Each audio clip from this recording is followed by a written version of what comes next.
And that should be everything set up. Alright. As you may can tell, I am using a different mic tonight. I don't have my usual mic with me. I forgot to grab it when I moved my computer. But hopefully this will work out and that you can hear me alright. I might be a little quieter than usual, but again, that's due to the microphone that I am currently using. So, let's begin our next chapter.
Greetings, good madam. This is the reservation counter for Limsa Limosa bound flights. Oh, are you not eloquent Talespinner? The elder seat seer's personal envoy? We at High Wind Scours are honored to serve you. Will you be flying with us today?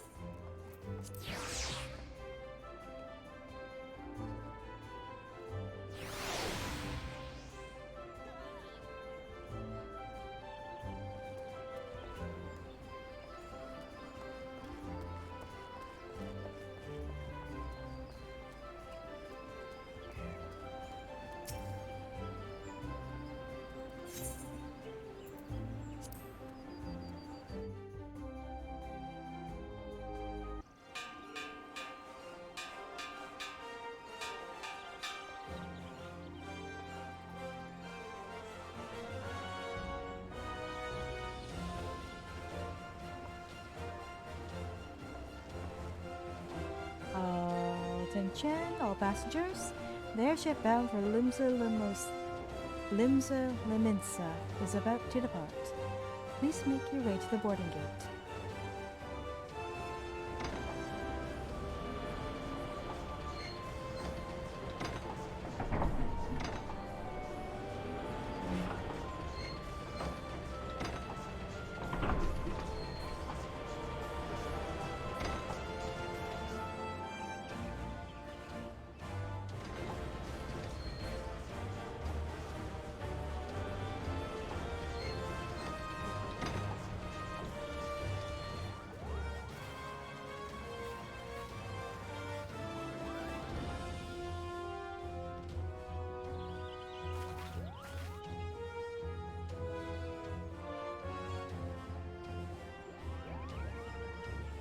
Farewell, eloquent.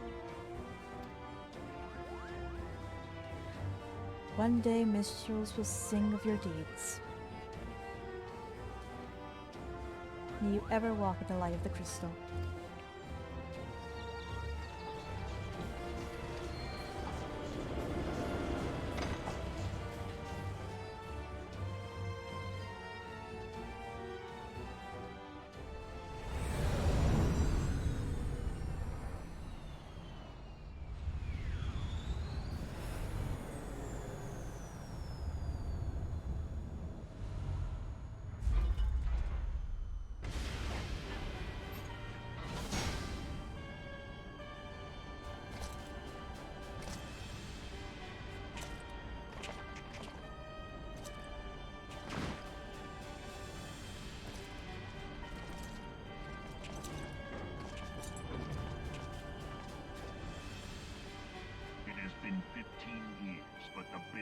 taste of defeat lingers still.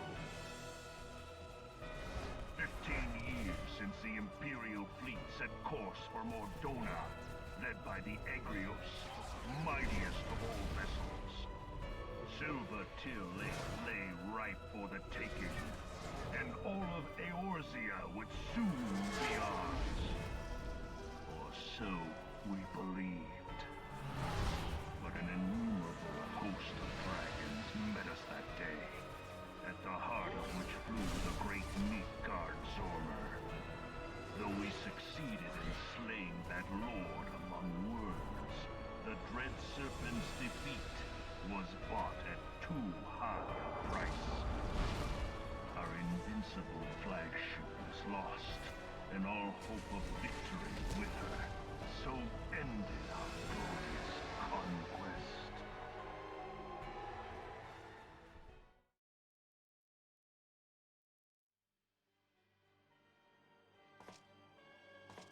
Eorzea, a blighted realm, riddled with false gods.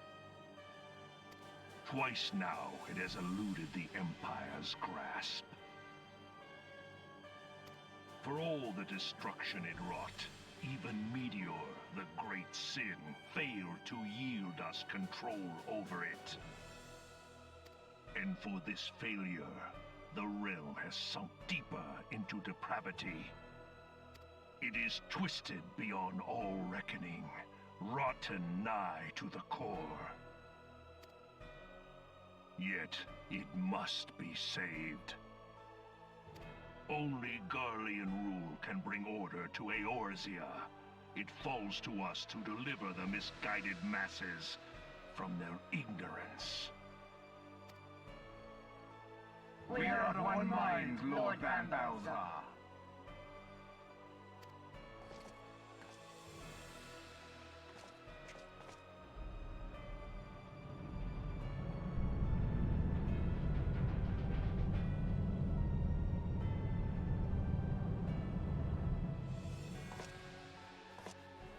Senior engineers, please report to Magitech research following scheduled inspection.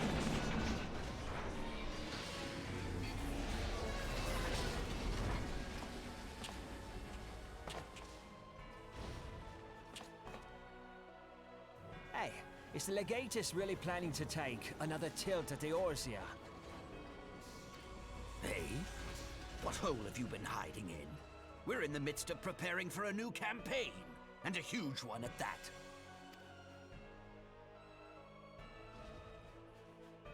But I thought the Emperor had given up the Western lands for lost after Carteneau. What could the Legatus possibly hope to gain by acting alone? I sense you harbor certain doubts over the wisdom of the Legatus's plan.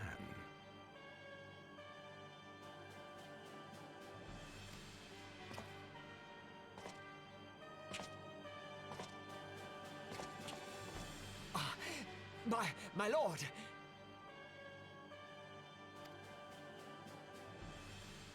Please, call me Nero. Tell me, where were you born? Othard, my lord. Alamigo, my lord. Ah, codename Hummingway, I presume?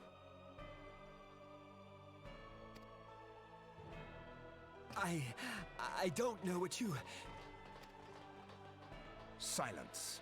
Your denials will not change your fate. I assure you, Frumentarium sees all.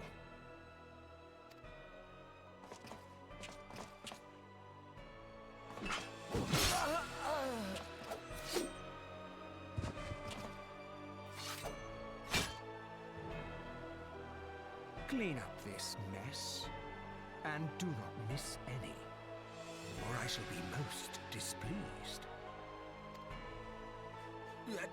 At once, my lord.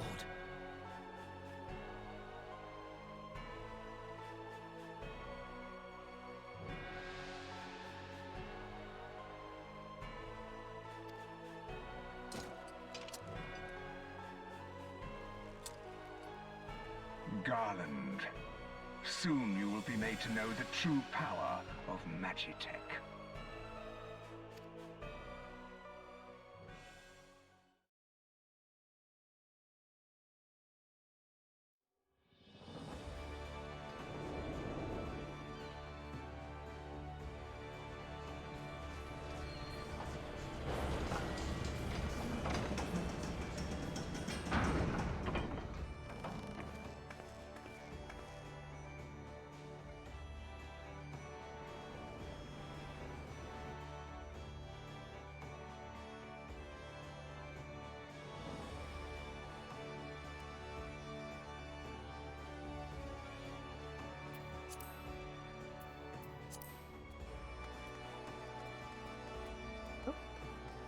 I always do that. Ah, you must be the envoy from Gordania. Welcome to Liminsa, my lady. Admiral... Oh... no.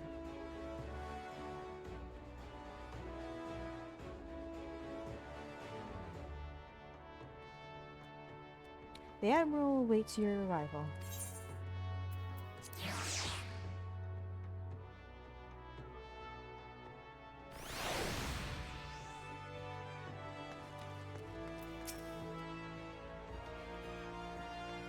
You're the Gordania envoy? Welcome to Liminsa. The Admiral has been looking forward to your arrival.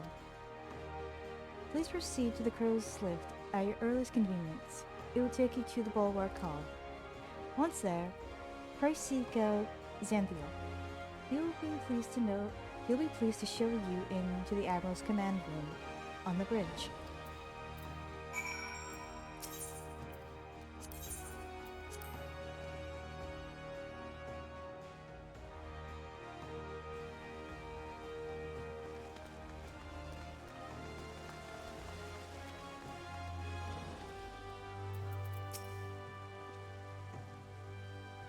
Greetings, madam, and welcome to our fair city.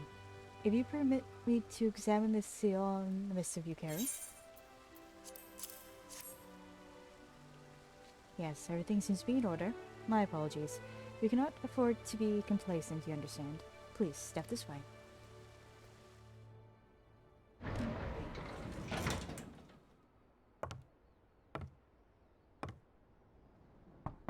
Enter!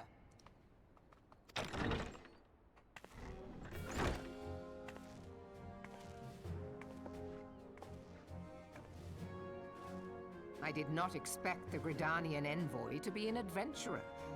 It speaks highly of your character that the Elder Seedseer would choose an outsider to represent her nation's interests. This way.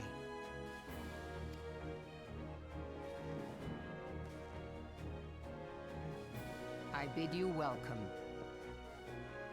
I am Melve Blufisvin, Admiral of Liminsa, and Commander of the Maelstrom.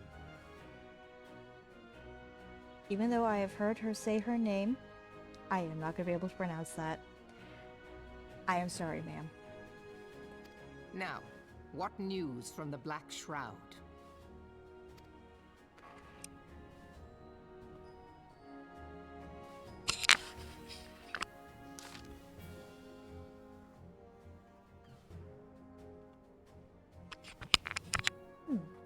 Memorial service to honor the fallen.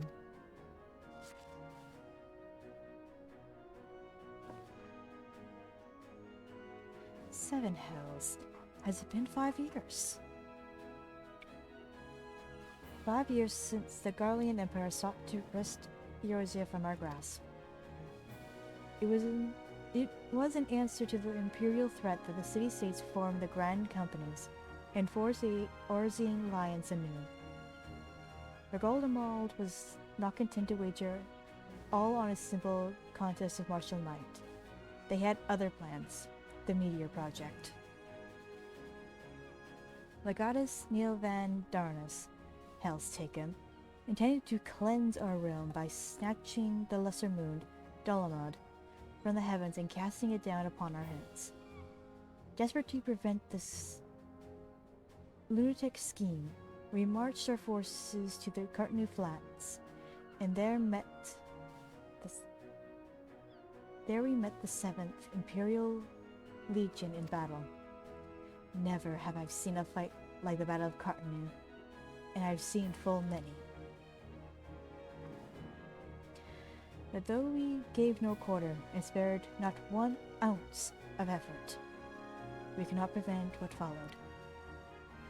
From inside the shell of Delaman came a winged nightmare, a dragon the size of a bloody city. 'Twas the elder primal Bahamut, bent on making an 8th hell of Eorzea.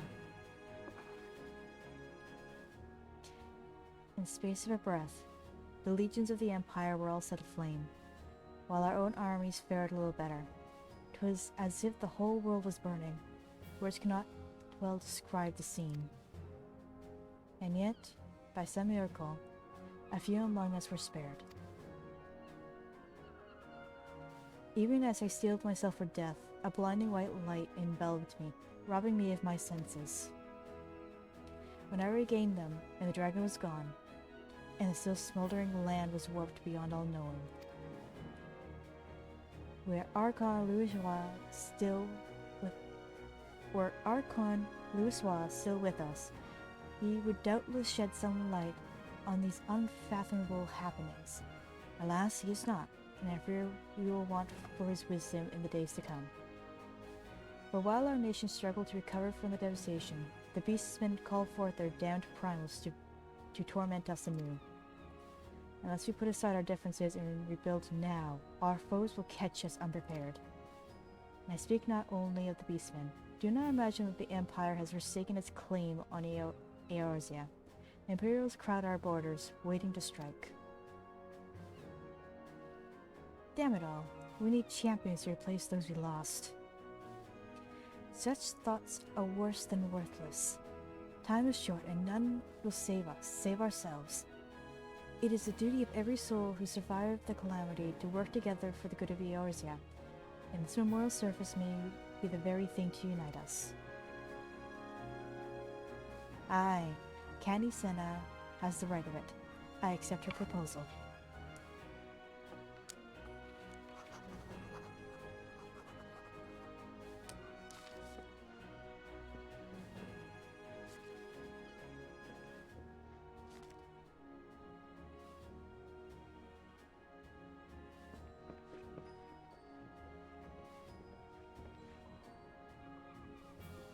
Your duty is done here, adventurer. I will see to it that the Elder Seat Seer receives my reply.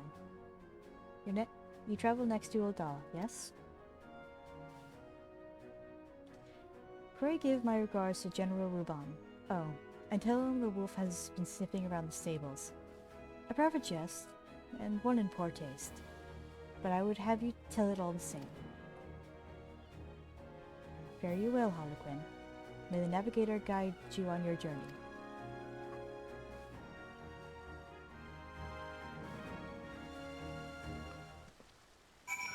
Now, before I move on to Ul'dah, I'm going to run around and get all of the teleport points in this town.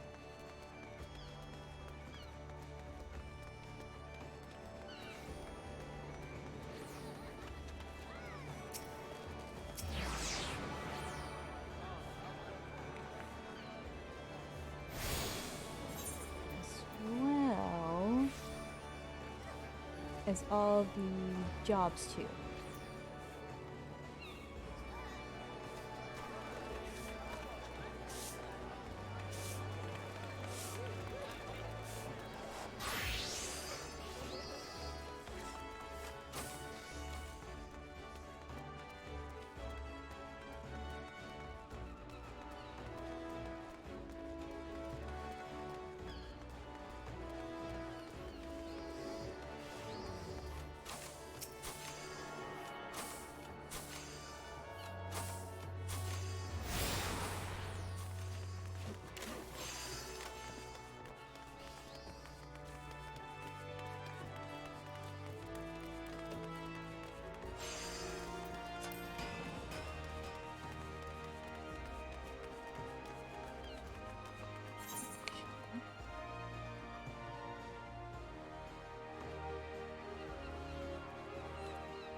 Welcome to the Arcanist Guild. It is here that we research and develop the field of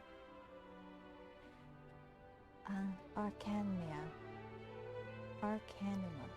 Arcanima. Okay.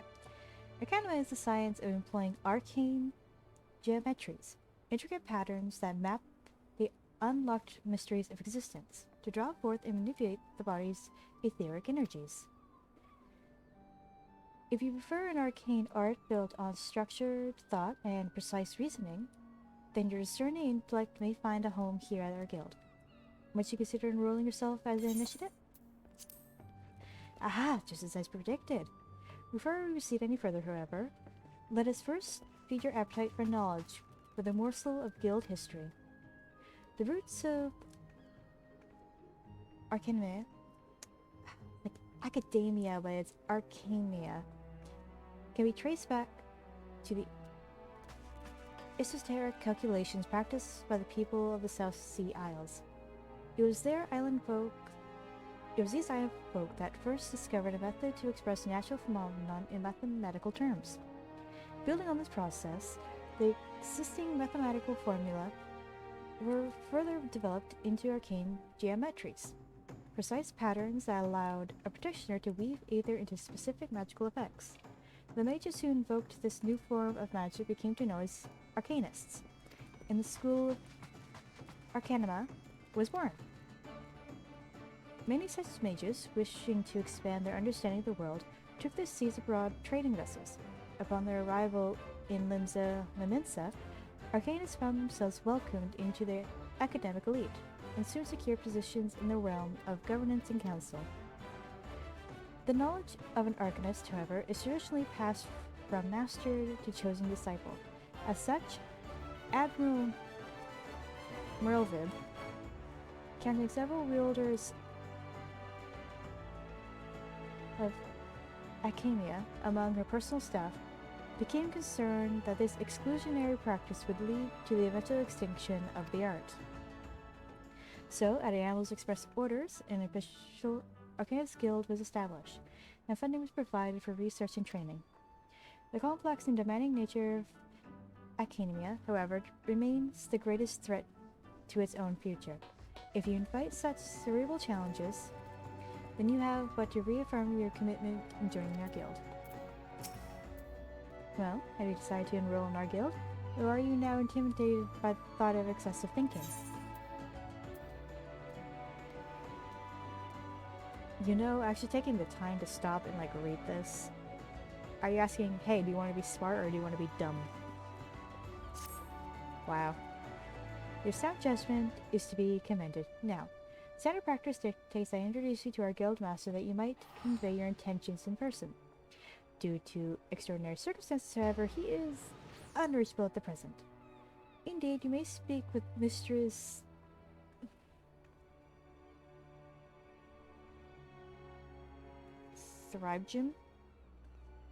Gem. Her name is now Gem. She has shouldered full responsibility for the guild's leadership in the interim. You will find her just over there by the bookshelves. You needn't be shy. Though her mind is sharp and critical, her manner is always most welcoming.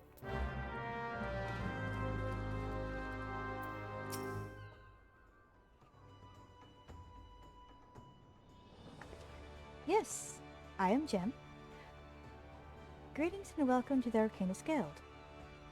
As Marie has doubtless explained, I am serving as acting guild master until our wayward leader designs to return.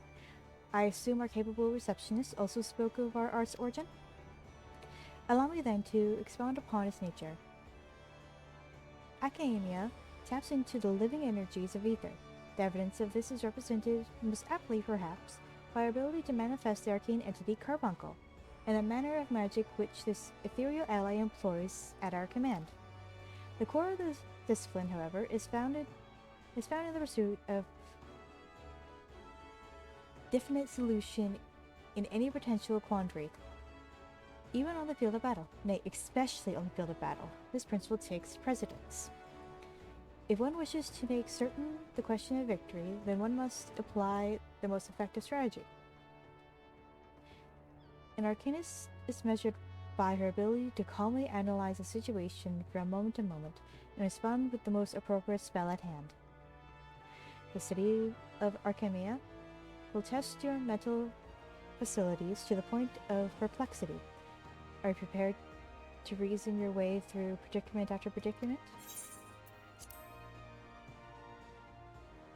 An ambiguous response.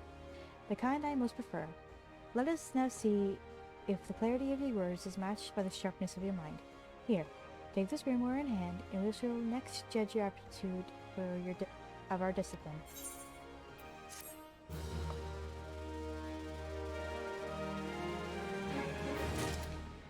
And that is now unlocked. Let's see.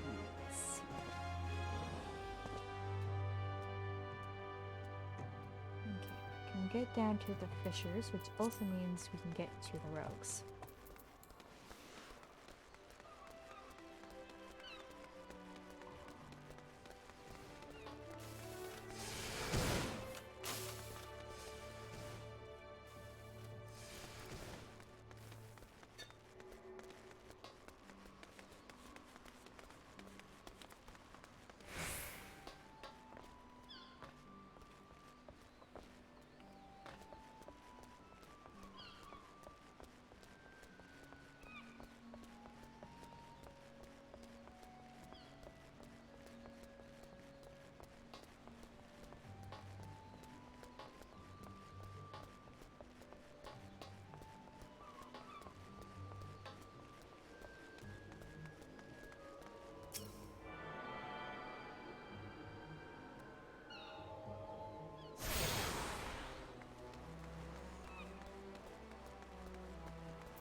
Well, a well-wishing welcome to you, adventurer friend. You've worked your way to the fisherman's bottom. When you want to fish for just a day, you can call when you want to fish for just a day, you can call a culinarian. But we fishermen feast for life. I set the bait. Think you're ready to bite? Hooray, hooray! Looks like we've got a live one. Let me walk through the life of a fisherman in Limsa. Since we're surrounded by the sea, the fishing sites are a fisherman's delight.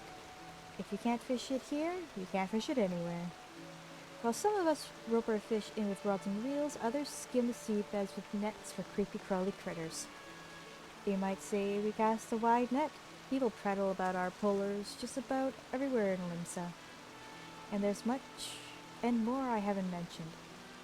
We shepherd the ships, preside over the ports, manage the mongers, all while making sure not to leave any adventurers out to sea. Otherwise you prefer to work alone, so we'll start you off with a rod and a reel. Now, you may not necessarily net the numbers of net fishing yields, but pole fishing positively pulls prettier prizes. And that's the long and short of it. When you're ready for another bite of bait, I'll reel you in before the guildmaster. Wow, she could work as a car salesman. I'd hate to hear you had a change of heart. You haven't, have you? Spoken truly like a true bespoke fisherwoman. Well then, it's time you met the guildmaster. Not unfortunately, unfortunately, and somewhat ironically, our nefarious netmaster is out fishing at the moment. This moment and every moment, that is. So, Sissy Pao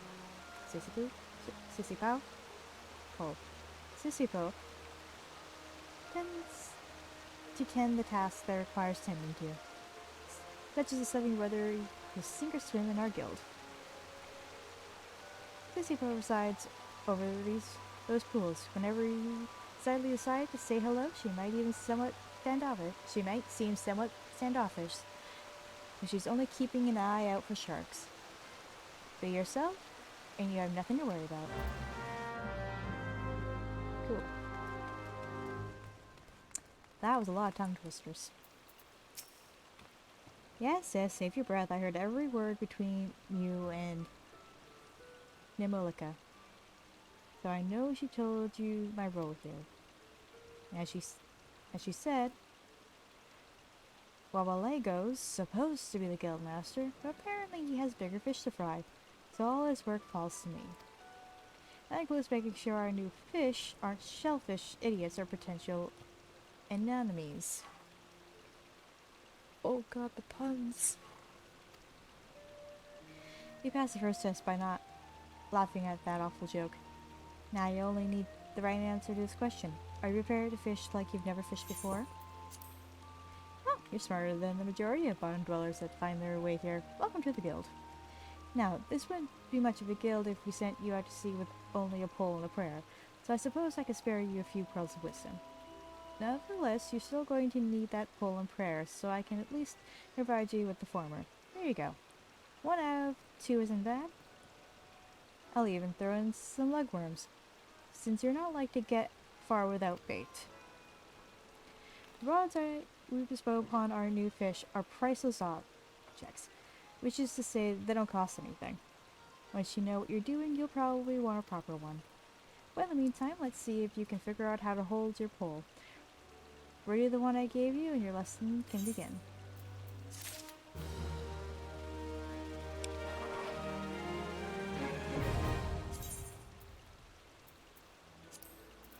Okay.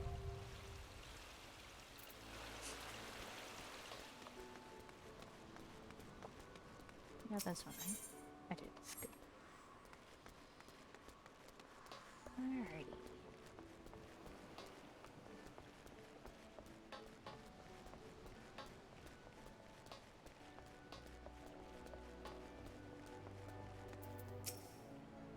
There's not behind these convent doors for a worldly type like you, Mrs. We're the dutiful sisters of Eldowes, all pure and saintly like.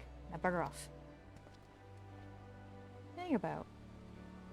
Ain't you the lass that goes by the name of Harlequin? I knew it. We like to snilch all the rising talent, and from where I hear, you're head and shoulders above the rest. If you can handle yourself half as well as they say, you might as well be of use to us. I forget all that sisters of the Elderwes bollocks. That's just a bit of fun to fob off the curious coals. We're a guild of rogues, lass, and it's mainly our marks as doing the praying. Me and mine work in the shadows of Linta, taking a keen edge to the rooks and cacklers that have earned themselves a million. We don't tout for members, but every now and again we might offer a promising young cove a place in the ranks. Any of you have been interested in joining us? Give us your daddles and we'll put a hilt in each one, just like the gods intended. What do you say? Fancy learning a new trade? Good to see you keen. I should probably warn you on a few points before you dive in. When most guilds take pride in turning their members into the best bloody candlestick makers they can be, we only care about getting the job done. And the job ain't pretty. You become one of us, and you'll soon be neck deep in scum and knife fights. So if you're looking for a scamper across rooftops and bilk dandies on their blunt, you best take up with a different crew. Think on that. Come back if you're still keen.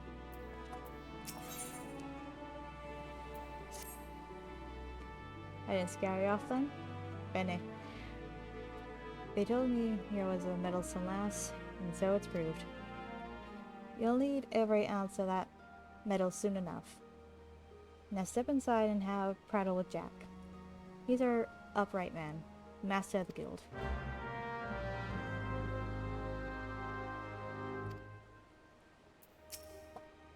You looking to head inside?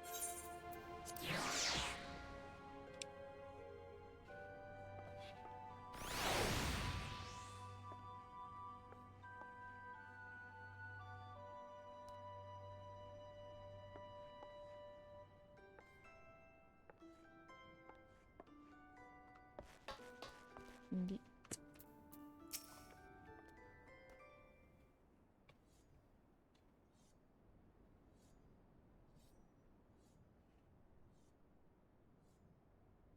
I am the one they call Jack, but I'm surprised you heard of me.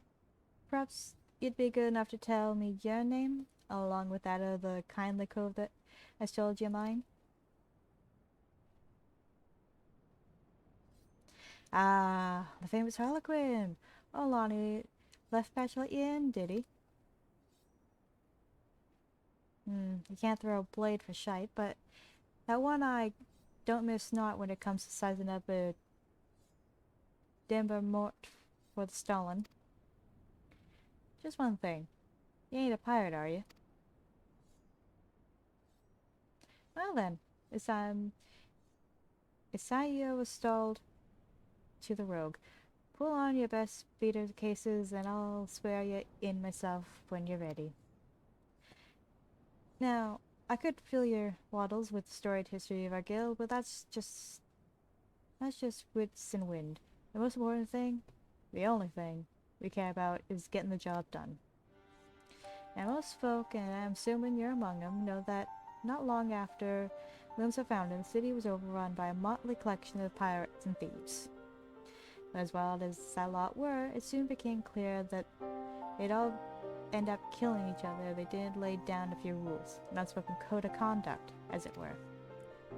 1. You don't bite the purses of your fellow Liminsians. 2. You don't rook a crew out of their spoils. And 3. You don't trade culls like their chattel. I'll admit the finer points of the code are might murky, but most agree on these 3 at least. Now, you might be thinking none of that amounts to a sack of dillberries now the Admiral's outlawed piracy, but in the back alleys, in black markets, where Merweb's grip ain't so tight, the code's still alive and well. And just as the law is enforced for the Yellowjackets, the code is regulated by us rogues. We go where the shadows are darkest, and hand out justice to them as break the code. Some run-soaked cove steals goods for the wrong cove, and we steal them back. That's the job. That's the job, my natty lass. Of course, we don't hop the twig when blade work's called for neither. You'll see there's more to our dagger play than just sticking a coal with the pointy end. We'll weaken the mark with poison, fade away, and strike in the darkmans, wherever it takes to get the work done. Well, Harlequin, what do you say? Got the guts to do a rogue's job? Alright then, first off, you'll have to get your kit sorted out. A rogue needs to be light on her dew beaters to stay on the mark's trail. And the job might have you fighting across a deck or weaving through a mob. And the last thing you want is a bleeding great battle axe that hooks itself on every rope and post. That's why we stick to daggers. They let you slip through the streets just as easy as they slip through a rook's ribs. Here, take these stabs and let's see how you look on me, and see how they look on you. Just don't get so excited when with your new toys that you forget to dress for the role. You'd be surprised at how many cults come back to me in their bloody small clothes.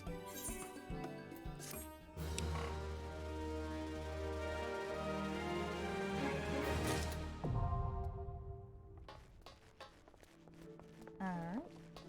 And there we go. That is rogue unlocked.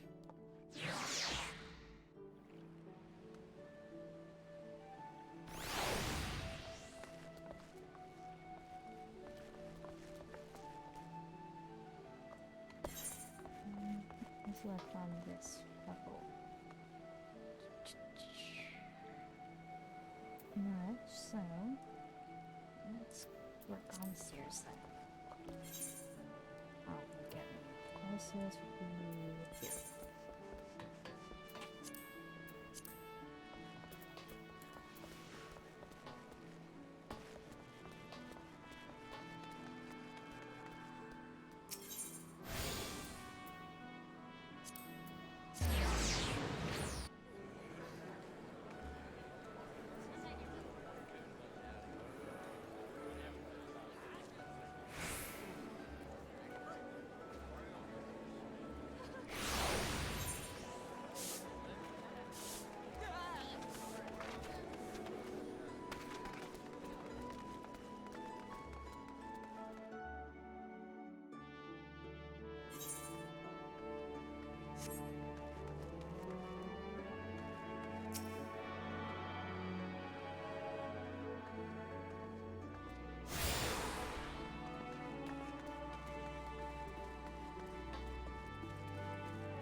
beg your pardons, good madam, but this is the Culinarians Guild. If you're here to dine at the Bismarck, one of our waiters will be along shortly to show you to your... Oh, you're not a patron. Might I assume then that you wish to become a culinarian? If so, I wholeheartedly recommend you join the Culinarians Guild, where one may learn the culinary arts under the finest chefs in all the realm. What say you? Wonderful.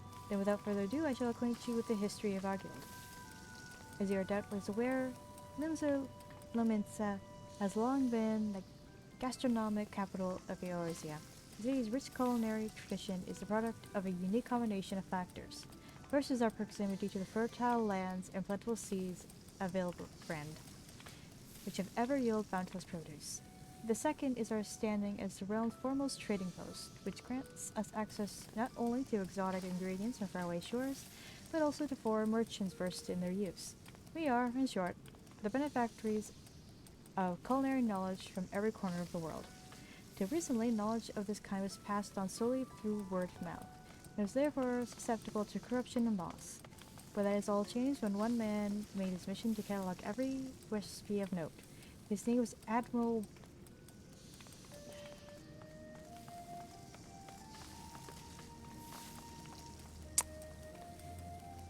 Why?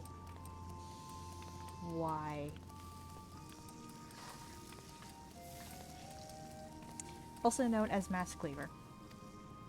The man's love for fine cuisine was such that, at sea, he would regularly spend as much time preparing meals in the gallery as giving commands on the bridge. It was none other than he who founded the Culinarians Guild and codified cooking methodology.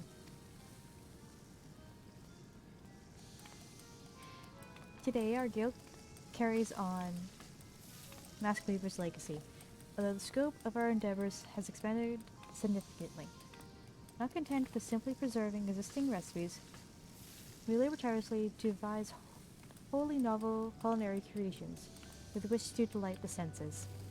To this end, our doors are open to folk from all walks of life, including adventurers such as your good self. One may liken our guild to a great pot of stew, and each member an ingredient imparting a unique flavor. As with every dish, however, adding ingredients willy-nilly is certain to spoil the taste. Where you may take your place in the pot, you must be deemed a worthwhile addition by the guild master Lagseth, a man whose passion for cookery burns hotter than any oven. Before troubling him, I must warn you that ours is a truly sweltering kitchen. As such, you'd be well advised to ask yourself, can I stand the heat? If you earnestly believe you can, speak to me once more, and I shall be glad to guide you through the enrollment process. Alright, let's see. There we go. Join us in the Bear Witch. Oh wow. Kind of focus maps. There's denies and life going to about nuclear world. Creepers are in buffs, large houses, we have crafters, and positively love shenanigans. Okay.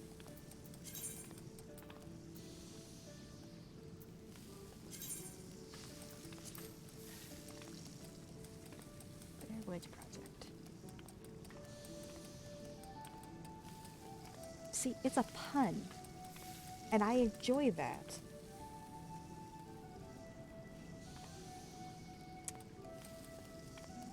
Gather crafters. Role-playing, leveling, casual, hardcore, dungeon, heists, trials, raids, PvP.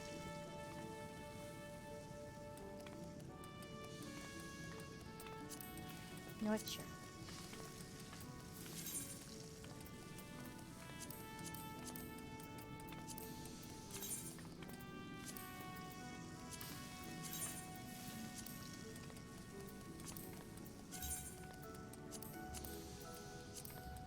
Actions I got is Helping Hand for XP boost there, and Earth and Water for XP boost for gathering. Crafting and gathering.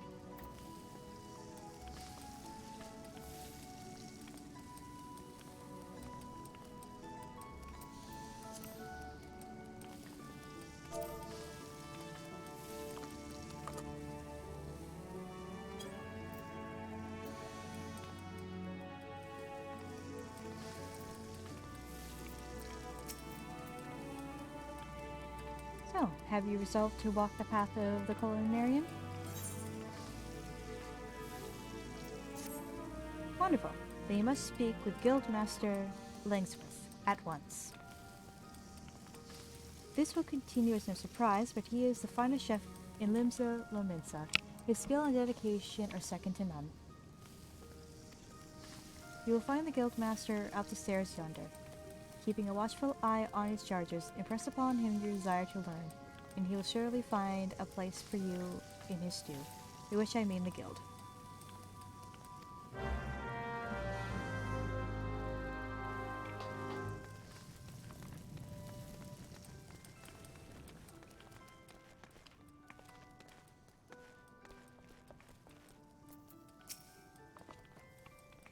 Well met, adventurer. I take it you want to join our guild. Let's have a good look at you then. Bah, what an underfed whelp like you know about cooking. Judging by them scrawny arms of yours, you'd struggle to lift a spoon, never mind a skillet.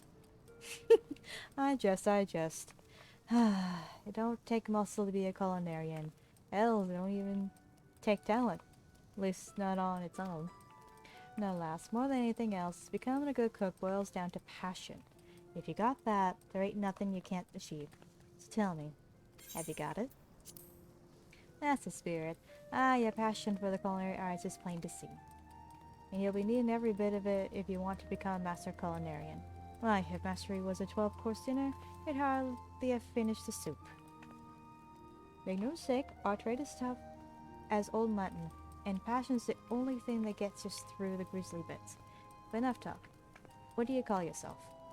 Well then, Harlequin, welcome to the guild. To mark the occasion, I present you with your very own skillet.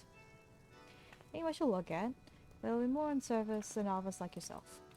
Now then, let's see whether you can tell which end's which. I know, I said you'd struggle to lift a spoon, but you won me over. Now, show me you can, old skillet, and I'll give you a start on your first task. Thank you. Leave over here.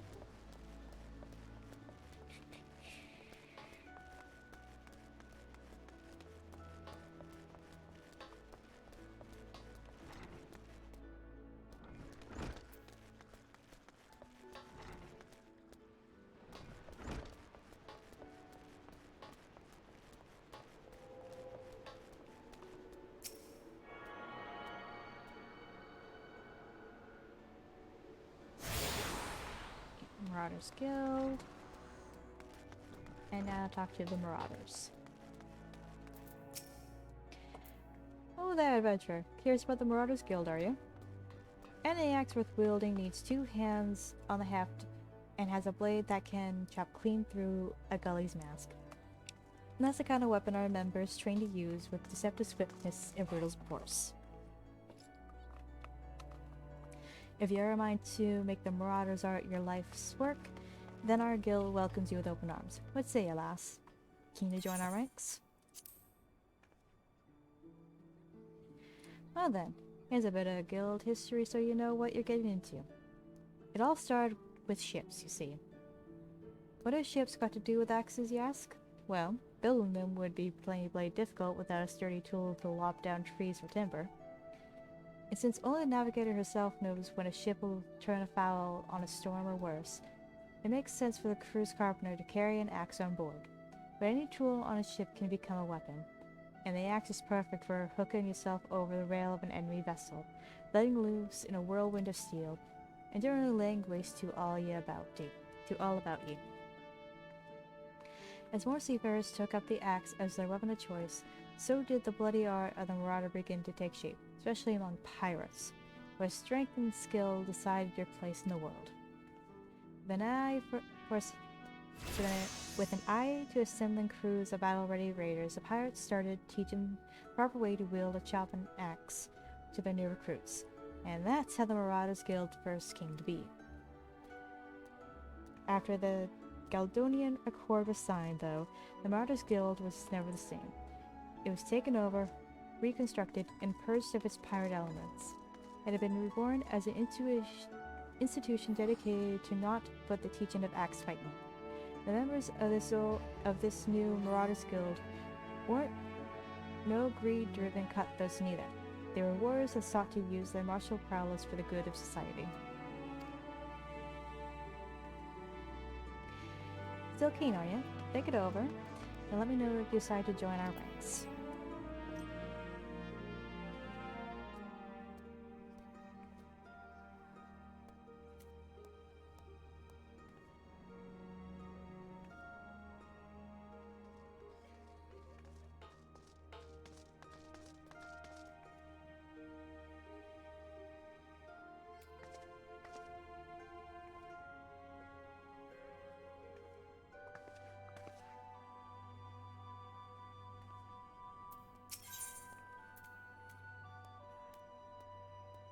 Wishes to return. Okay.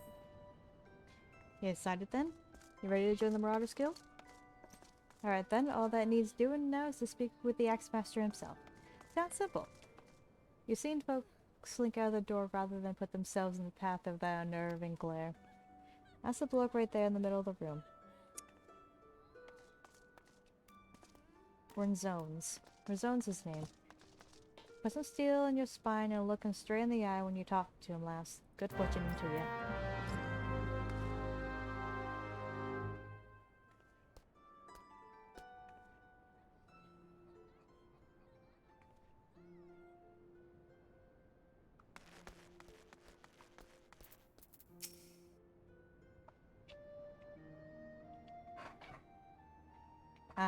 I am Warzone, Axe-Master, they call me.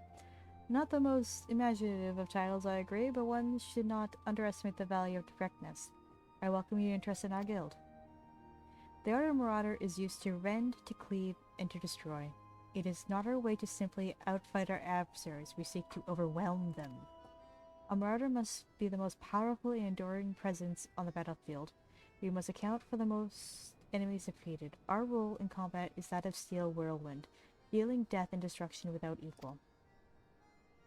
No doubt the question's already been put to you by Bothota, but once more shall I challenge your commitment.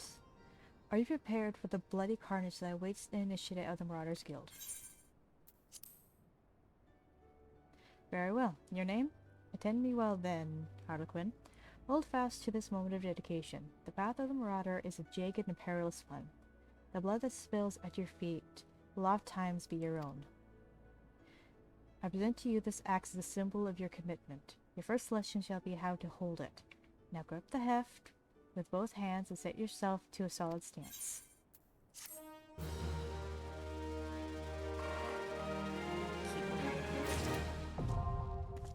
Marauder unlocked.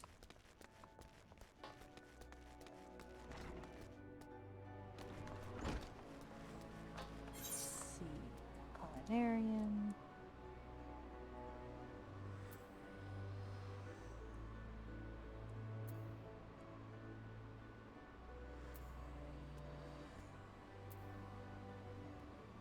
Blacksmith. Where's the blacksmith?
right, there's 2 here.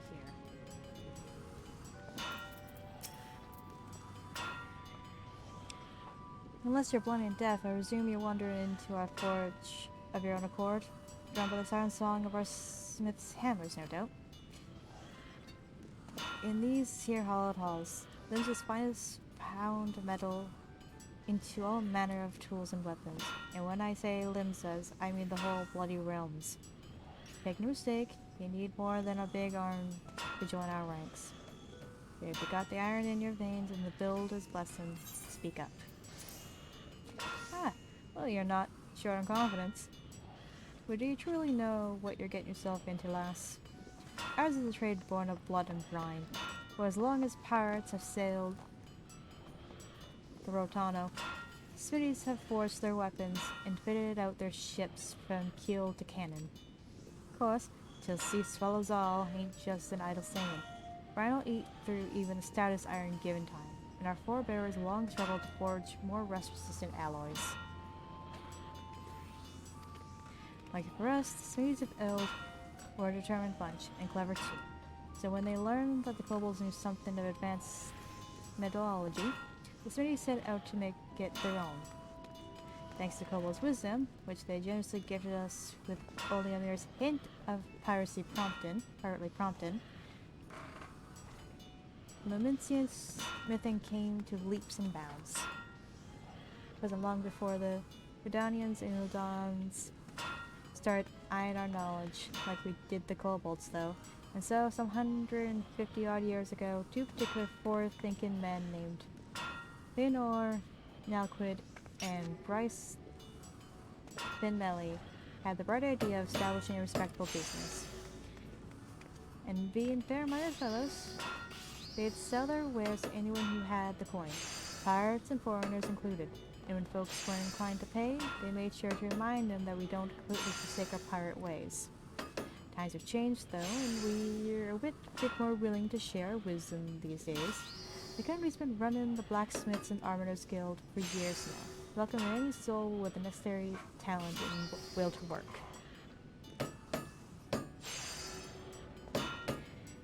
As to whether you got enough of either, well, that's for the Forge Master to decide. Speak to me when you're ready to present yourself to him. So what'll it be? Reckon you got what it takes to train with the best goddamn blacksmiths in the realm? That's the spirit. If you'd taken any longer to decide, I'd have told you to bugger off no matter what you said. Can't have half our adventurers wasting Forge Master Bertel's precious time, see? He's got a lot of irons in the fire. That's why me and the other lads make a point of keeping idlers, imbeciles, and otherwise unqualified from getting in his way. Any road, it's time you went and paid your respects to the man. He's the one over yonder making a face like he's carrying the weight of the world on his shoulders. Santa hammering brings you in from the streets, did it, lass? Well, it's well that you find the den inviting.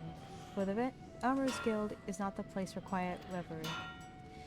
If the clangers of metal striking metal is music to your ears, perhaps you've the spirit of shipwright. Are you of the mind to join our guild? Take it from me, lass, there's no greater joy than working a shapeless lump of iron into shining breastplate with your own hands. What say you, then? Well said, lass. Oh, you're a cat. Okay. Now, we should cover a bit of guild history before forging ahead with the formalities. The Armorer's craft is an offshoot of blacksmithing. Time was when armorers and smithies were one and the same. But as the years trickled by, the techniques for working sheet metal into armor plates became a specialized trade. And the smithies who showed uncommon skill and passion for this trade earned themselves the title of armorer. Now, as you can probably imagine, the skills necessary for making armor are also needed for shipbuilding. But building ships is a bit harder than knocking out simple helms, which led those armorers who were good enough to work on boats to claim the title of shipwright. Of course, it was one thing calling armorers blacksmiths and shipwrights armorers, but it was quite another calling the shipwright blacksmith, because building a ship and making a hatchet couldn't be more different. The seemed as though a line needed drawing, and seeing as how Limsa was built on the strength of her navy, you can imagine why the Armoners chose to cut ties with the Smithies and establish a guild of their own. As for the Smithies, well, the whole notion of independent Armoners Guild never did set well with them, and there's been a fair odd rivalry between our two factions ever since. Always trying to outdo each other, we are. Which is why we're ever on the lookout for new talent to help us keep the Smithy bastards in their place. All you need to do is impress the Forge Master, and we can start you on your training. Be warned, Forge Master Nanza's tongue could strip the scales off a fish back at 40 paces. Saying that, you won't find a fairer mistress this side of the Strait of Thor. Let me know when you muster the courage to speak with her, and I'll see to the rest. Oh wow, all this talking is taking a toll on my voice. Your mind's made up? You're ready to throw your lot in with us Armoners? And it's time you made yourself known to the Forge Master. That's no empty title, by the way. Nanza is a renowned shipwright, and one of the finest crafters in Lominsa. Head outside and you'll find her blistering the skins of our newest initiates.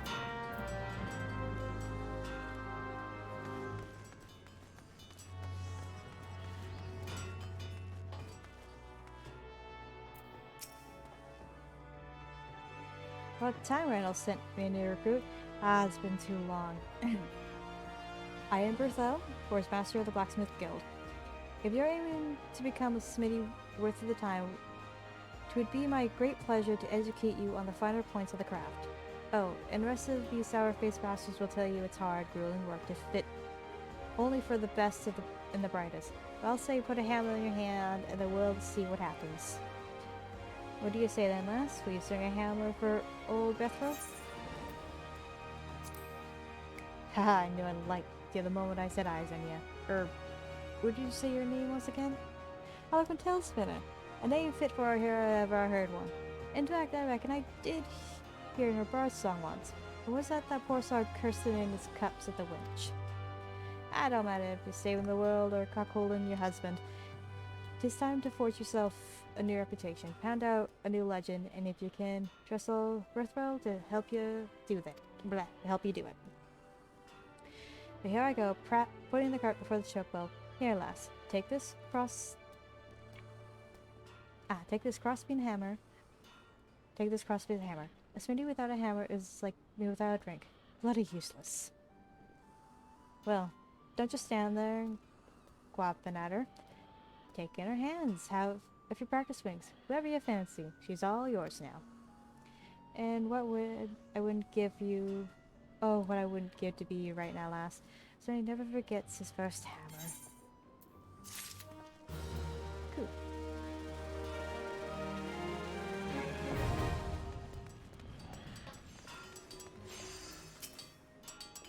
Another aspiring armor, are you? Welcome. I am Nanza, Forge Master of this guild. I take it Wanako has explained to you the history and nature of our craft? Good.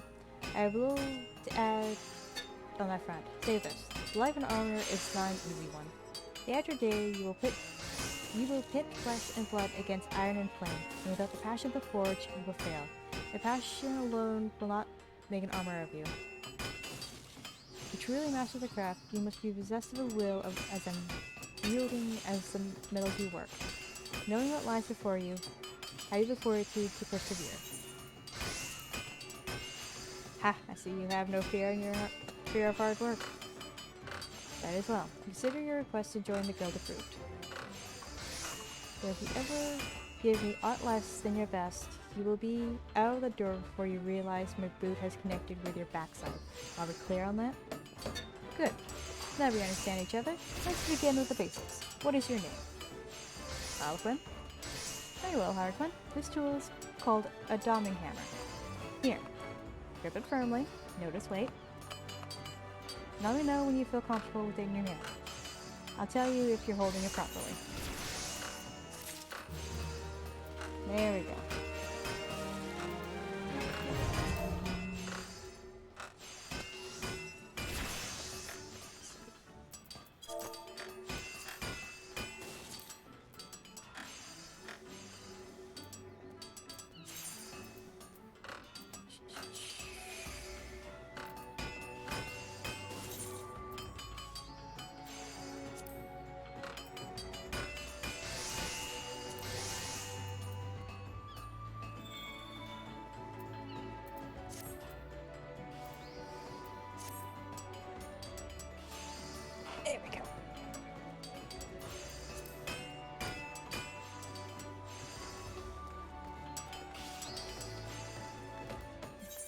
that should be all.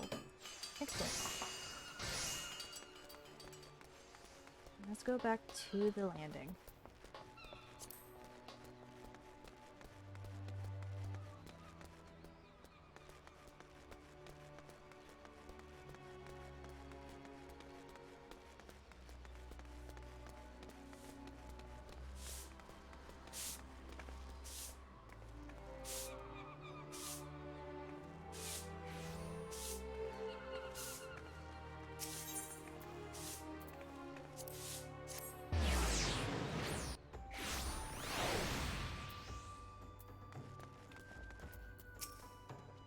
Greetings, madam. This is the counter for passengers traveling to Ul'dah. A pleasure to serve you again, madam. Are you ready to board the airship to Ul'dah?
Ah, you must be the envoy from Gridania. Welcome to Ul'dah, madam. The Flame General waits your arrival.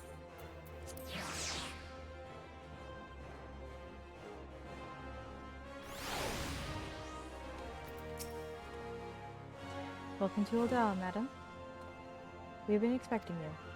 Flame General Ruban will receive you in the Fragment Chamber. Please take the lift up to Hastings Strip and speak with Bartholomew at the Royal Promenade.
And let's pick up the alchemist stuff while we're here.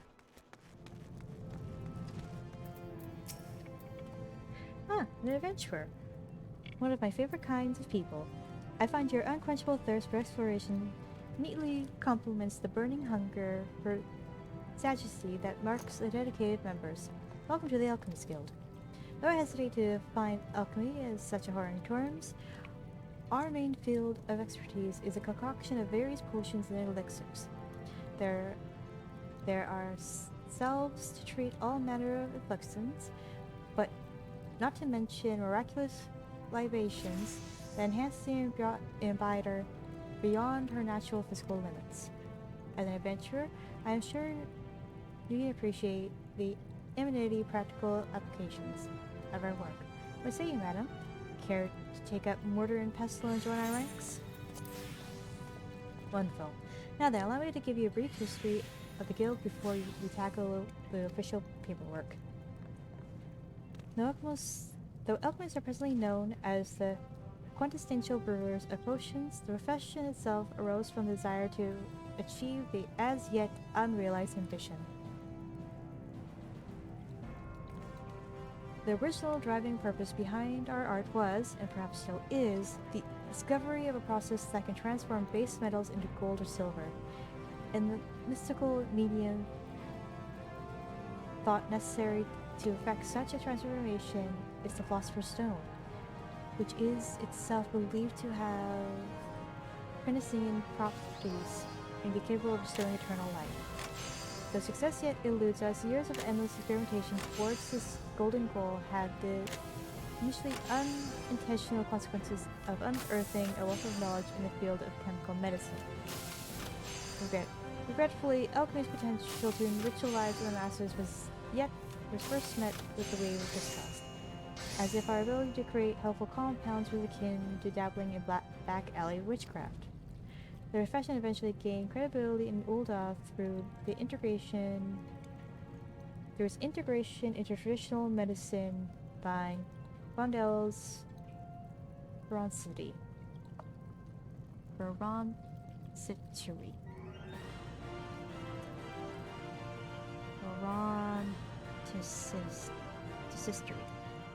intuition known for reducing respected positions. Once the city shift in perception became known, budding alchemists wishing to study without fear of persecution journeyed to Ul'dah from every corner of the realm. It was not long before this gathering of inquisitive minds banded together to form the Alchemist Guild. Thus, while our organization is essentially focused on perfecting and sharing the fruits of our research, it is also paramount importance that we uphold the reputation of alchemy itself as a legitimate discipline. If you would revel in the secrets of our art, then you must be prepared to shoulder the responsibility I have described. Take a moment to dwell on these words before you truly enter the world of alchemy. Have you arrived at a decision? Are you ready to exalt the arts of alchemy and commit to the responsibilities that our enrollment entails? Excellent. Now allow me to direct you to our guild master. Gaining his approval is the last test you must pass before becoming a full member of the guild. You will find Guild Master Severin tending to his experiments at his personal workbench. I must warn you, he is a rather intense individual. Pray choose your words with care.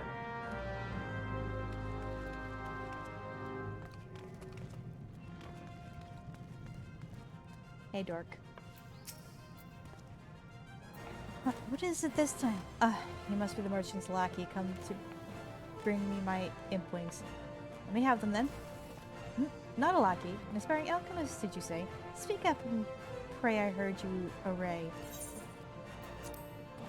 Did that babbling fool Dyrich send you to me? He specially requested that I be stirred for nothing less than the coming of a second calamity. Do I appear as a kindly mentor to you? My research demands my absolute and undivided attention. Now be gone before I am forced to... But wait. Perhaps I can... Yes, you may be the very assistant I require. I have had a change of heart. Congratulations, I approve your application to the guild. It is with great pleasure that I welcome a fellow seeker of knowledge into the fold. We can dispense with the interminable initiation ceremonies, yes? Here is your first amblic. Try not to drop it, for there is much work to be done. Yes, much work.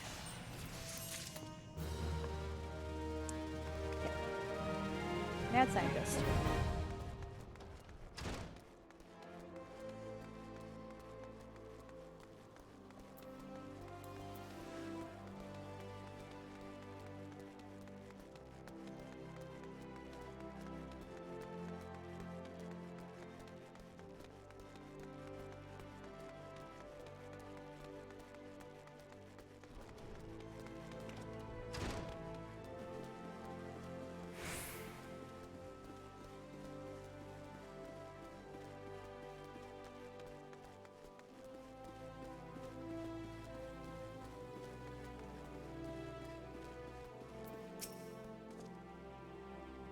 A Redani envoy, I presume? To be so good as allowing me to inspect the midst of you bear, madam. My thanks. Ah, yes, the seal of Elder Seatsier. Please proceed.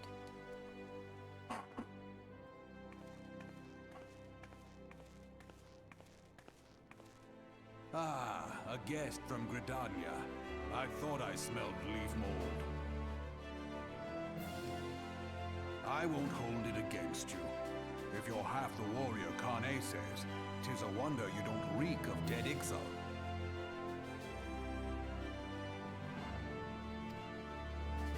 Welcome to the Sultanate of Ul'dah.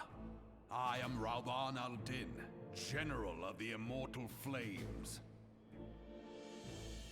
But you did not come all this way to trade formalities.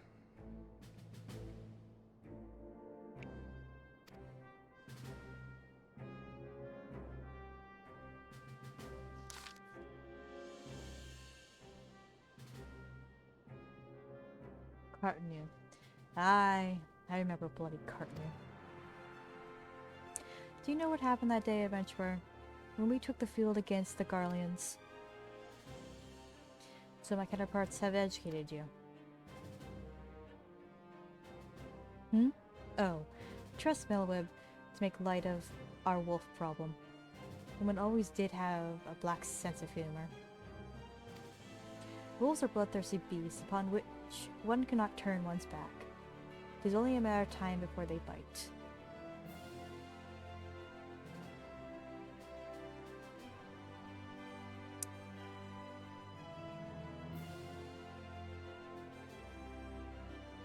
See, I want to say something, but I know it's kind of spoilers for what's going to happen.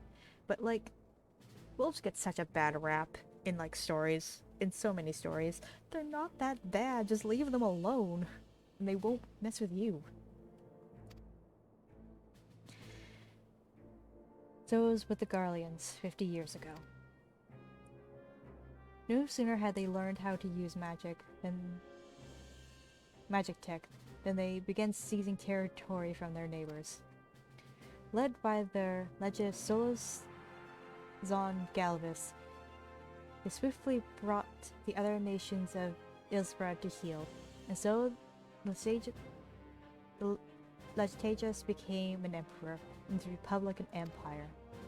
An empire which set its own sight. An empire which then set its sights on Eorzea. But the conquering emperor is now an old man of 80 winters. His health is failing, and he has no clear successor. Like or not, this is why the Garleans have been quite quiet of late.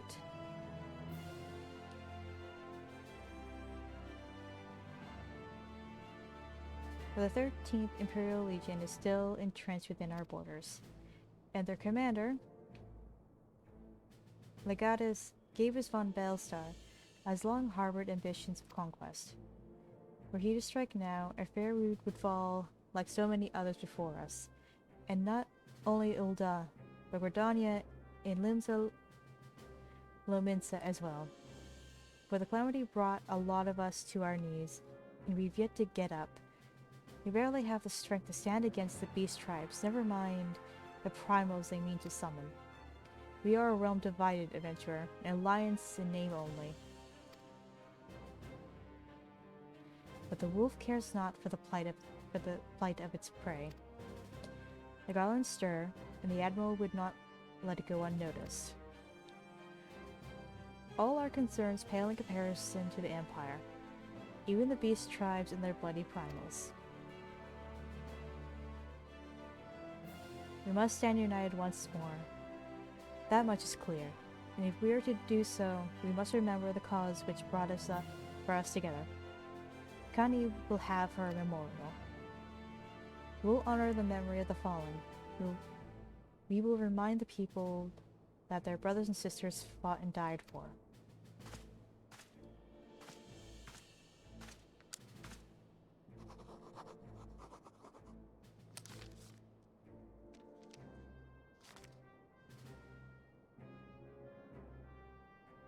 Shall I inform the Sultana and the Syndicate?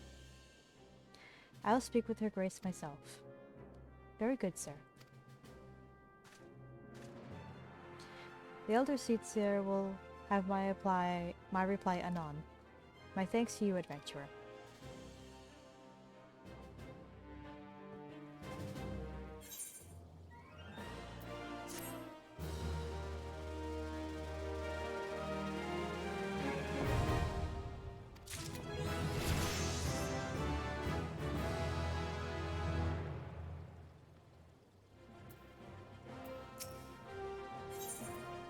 Bartholomew has information that may be of interest to you.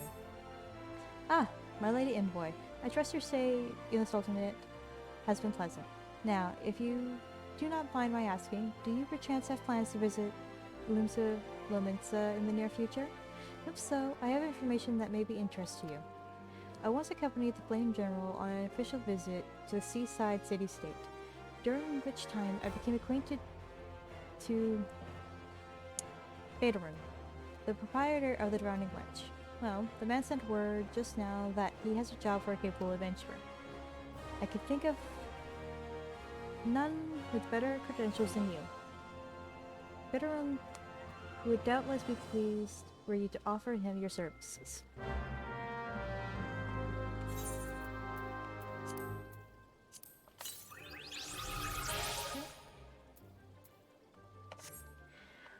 I'm going to get the rest of the teleport points and the jobs. Quickly nip back to Gridania to pick up my next class job. Then I will continue on with the main story quest.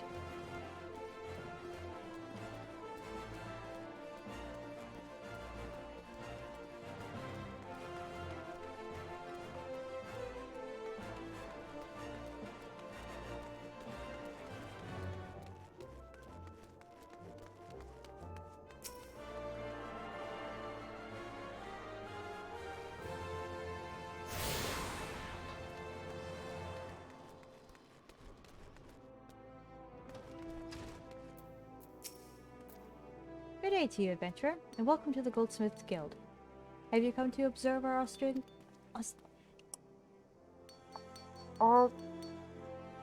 artisan works? There we go. Artisan works. Indeed, it is a marvel to watch goldsmiths transform raw metals and uncut gemstones into sparkling rings, earrings, and necklaces, some of which possess magical properties no less. You know, if you'd like to try your hand at goldsmithing, the guild is open to adventurers like yourself. No prior experience is required, where we teach all who need to know about the craft. Would you be interested? It pleases me greatly to hear you say so. As a first step, I would have you understand the purpose of our guild. The vast mineral resources of Thanalan have given rise to a grand goldsmithing tradition, which has been refined through the ages. Our techniques are renowned across the realm, our creations held in the highest regard. However, we of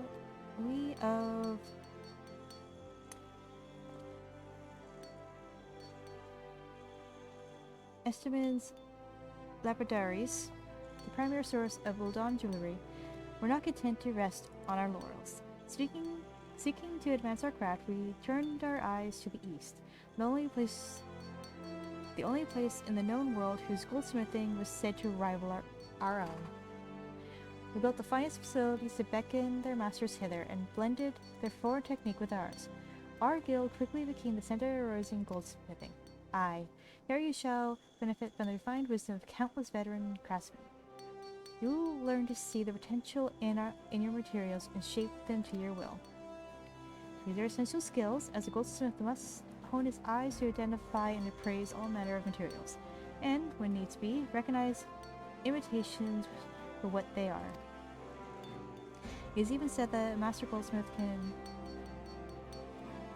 ascertain the authenticity of a man himself.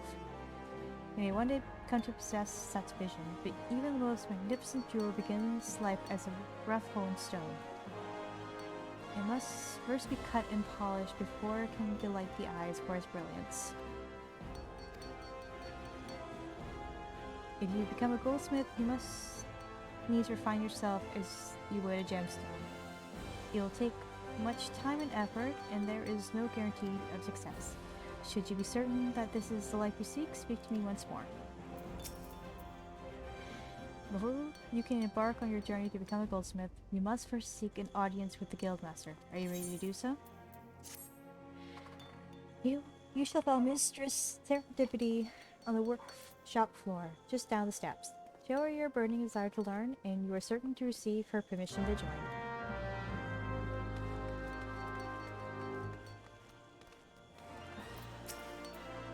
Stop right there, you little troublemaker. People are working here. Oh, pardon me. I had you mistaken for a mammoth. For a moment there, Let's start over, shall we? What brings you here today, adventurer? Do you perchance have aspirations to become a goldsmith? Really? That's great! Welcome, welcome! I am Serendipity, but you can call me Sarah. Or is that too informal? Sorry, I'm still unaccustomed to the whole guildmaster business. Ah, right. What did you say your name was again? Adrian? Oh, right. Harlequin Talespinner. Well then, Harlequin Talespinner. Work hard and one day your creations may line the shelves of Estermin's aesthetics. Trust in yourself and you can achieve anything. That was sufficiently inspiring, I trust. Good. Next order of business. Here's a new chaser hammer. Well, I say new, but it's technically a bit weathered. But never mind that. Just show me that you know how to hold it, so we can get started.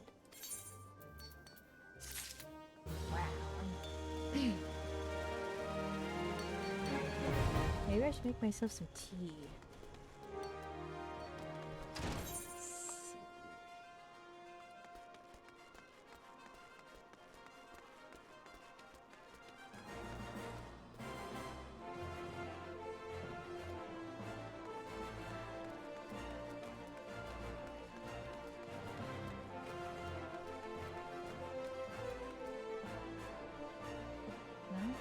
Take me back up.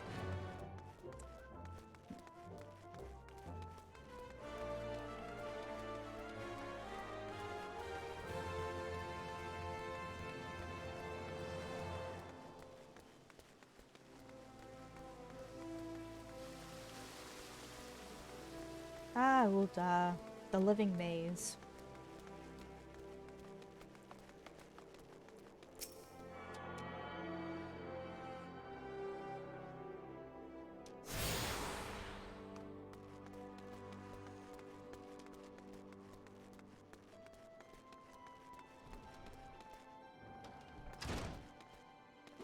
Alright, I'm going to need you to give me a moment as I go get myself something to drink.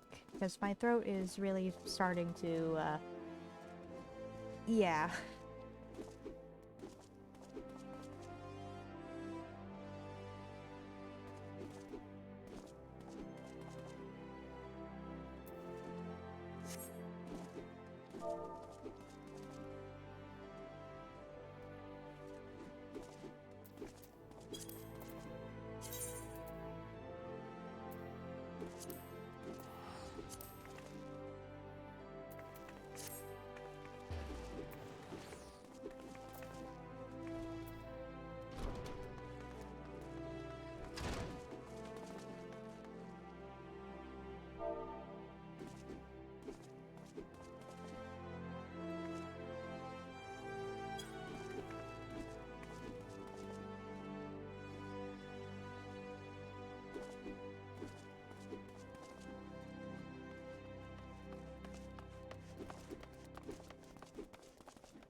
And I'm back.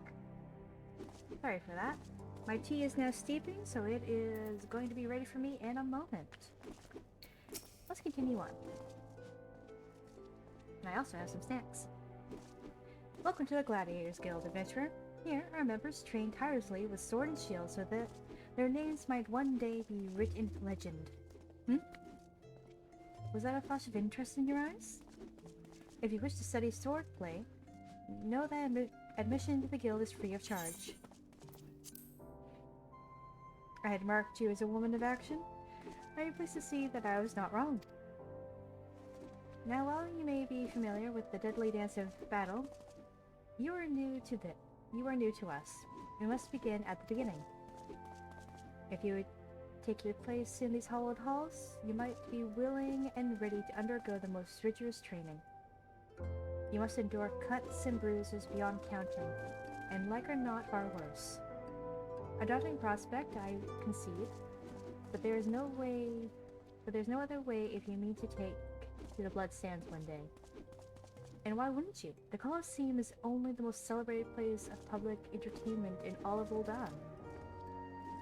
Where else could a poor man amass a fortune so vast as one they allow him to claim a seat in the syndicate? There's not an Uldanian alive who isn't inspired by the rise of the self-made man. And there is no true embodiment of that dream than the gladiator who wins riches and fame with his sword. The road is long and storied history. This guild has nurtured countless champions. Our training methods are second to none, and our members ever strive to develop new techniques. If you desire true glory, to fight and triumph, amidst the roar of 10,000 voices, then this is where you belong, adventurer. Think of it. Think of your legacy. And if your soul stirs, join us. Now that's a good pitch. What will it be? Will you rise above the masses and inscribe your name in legend, or will you resign yourself to mediocrity and die in obscurity?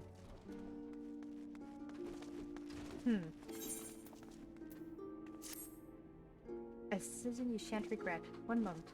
Make way for Harlequin Talespinner. Fresh meat coming through. Now then, before your enrollment can be considered complete, you must present yourself to First Sword Mela. Seek her out and obtain her approval.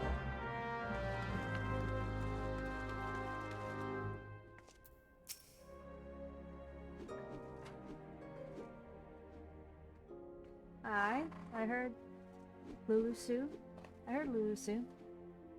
So you're Harlequin Talespinner. Tis good. Tis a good, strong name. On behalf of the Gladiators Guild, allow me to welcome you. I am Mela, Guildmaster here. So you wish to study our arts. I presume you have your reasons for choosing the sword over all other weapons? Perhaps you think it's easiest to learn. A sword is a simple weapon, but to wield a blade well is anything but simple. For every Colosseum champion to emerge from our ranks, there have been countless disappointments who failed to achieve greatness. Bear that in mind before you answer me, Harlequin, for I do not ask this question lightly. Have you the strength to live by the sword, and, if it be your fate, die by it?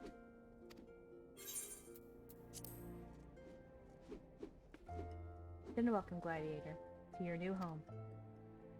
Take this sword. There are many like it, but this one is yours now. Consider it a gift if you like. Now wear it on your hip as I do, and show me you're ready to begin your training.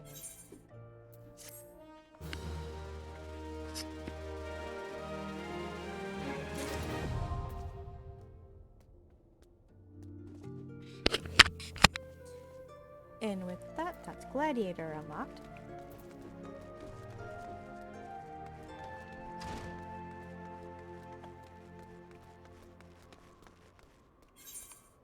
Let's see. Nothing here. Goldsmith.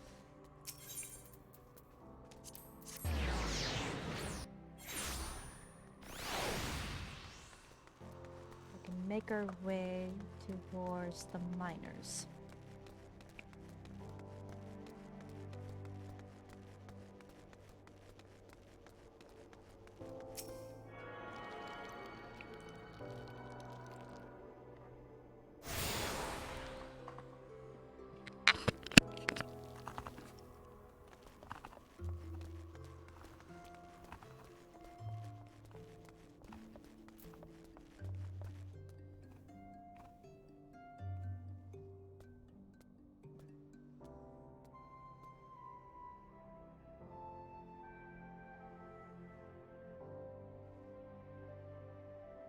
hope my stack didn't actually pick up there.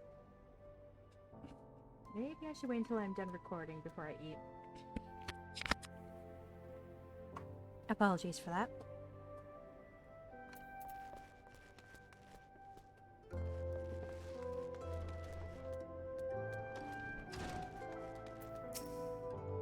Well met, adventurer. You stand within the Miners' Guild, the place where seekers of the realm's minerals wealth gather.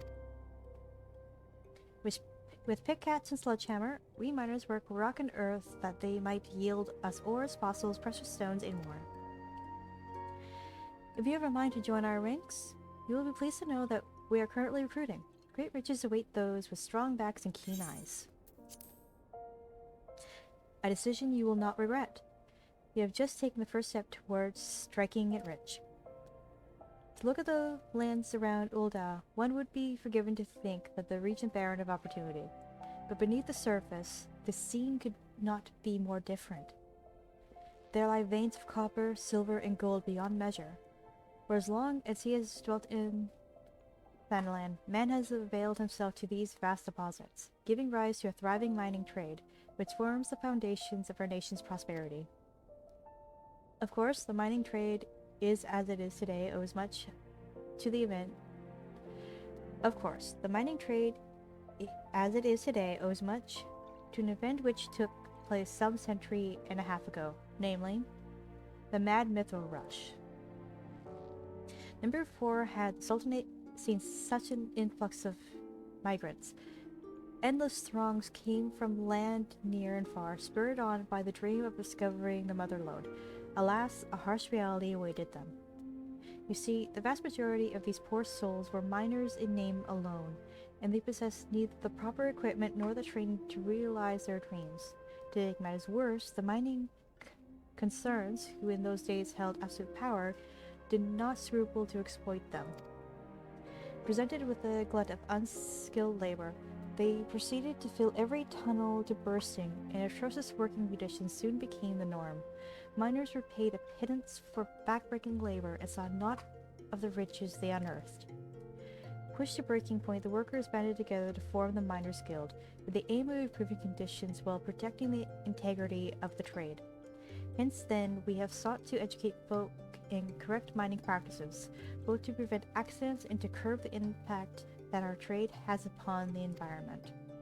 I trust you now have a better understanding of what we do. All that is left is to commit your name to our role.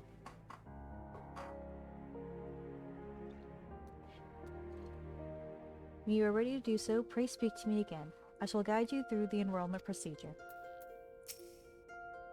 So, are you ready to join the Miners' Guild?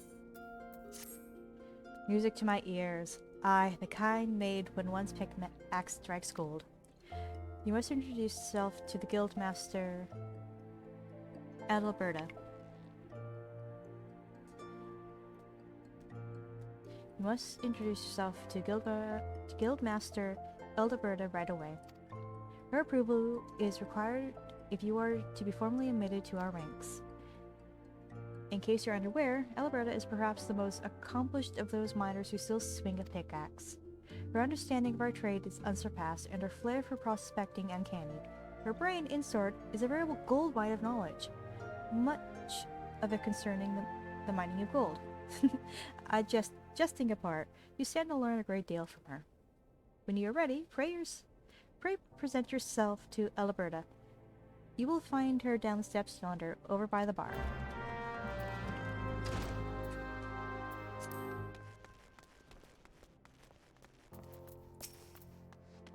Well met, adventurer. Elderberta is my name, and I am the master of this guild. I take it you wish to become a miner? Well, our doors are always open to all who aren't afraid to work hard and get dirty.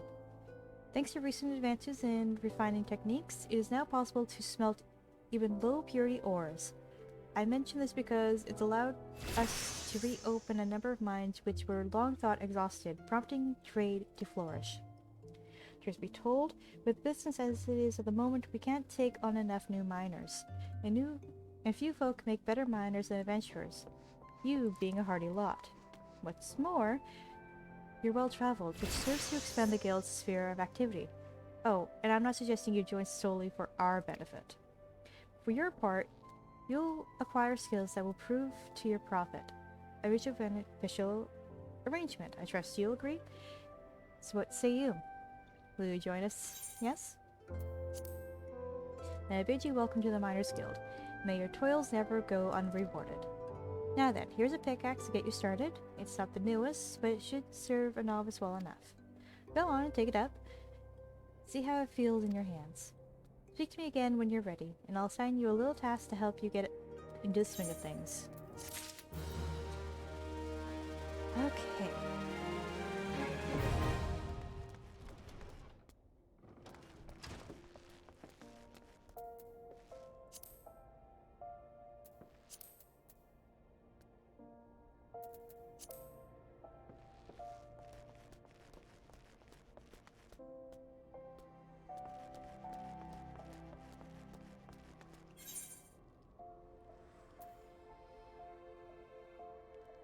Next is Weavers.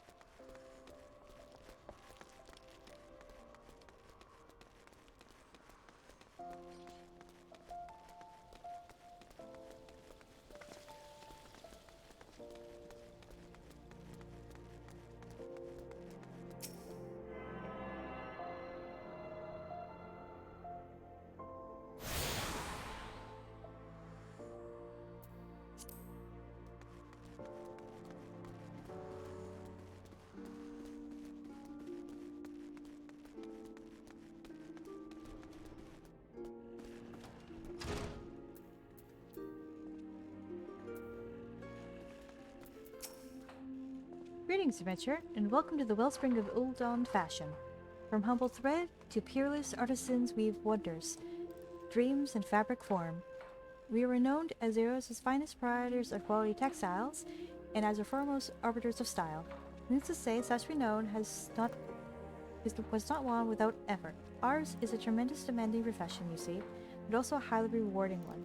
It is little wonder that so many adventurers have set their hearts upon joining us. Might you be one of them? Ah, I thought as much. Then I'm sure you're eager to learn all about our illustrious history. As I am sure you know,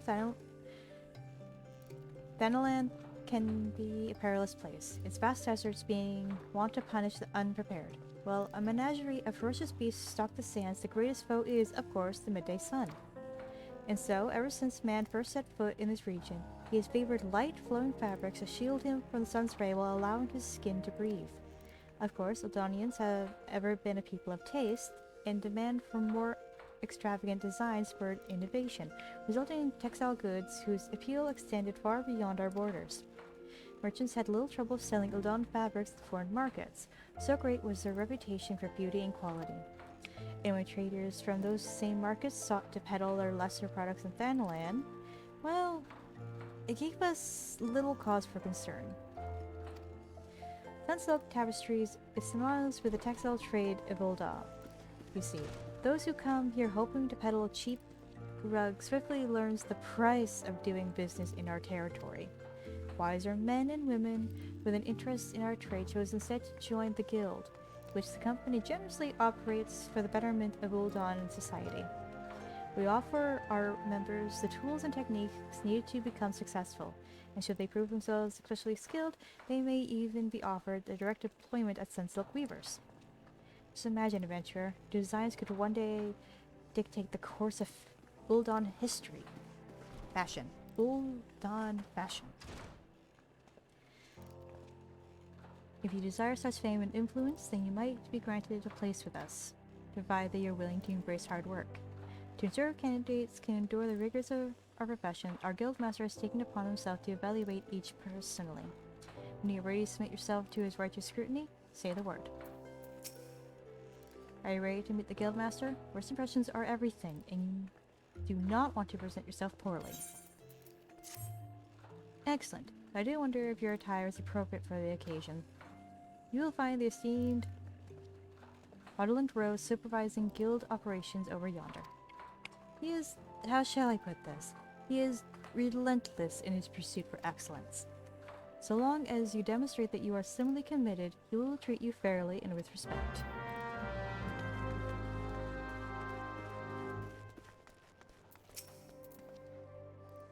do we have here? Another adventurer in search of thrills and excitement? Shall I dance a merry jig? No? Well, if this fails to please you, I suggest you run along. Perhaps the women of the Ruby Road Exchange will be more to your liking. Oh, so you mean to become a weaver? Then we have something to discuss after all. I shall be blunt. Weaving is an art, and, like all true artists, you must make sacrifices and suffer for your craft. So tell me, adventurer, are you prepared to suffer? So you say, but only time will tell. In any case, you'll need equipment to get started. This needle should suffice for now.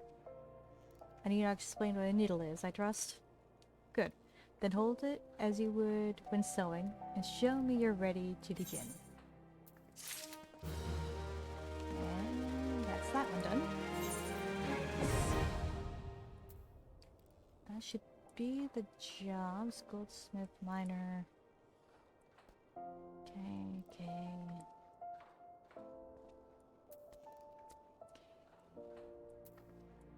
I should get the exchange.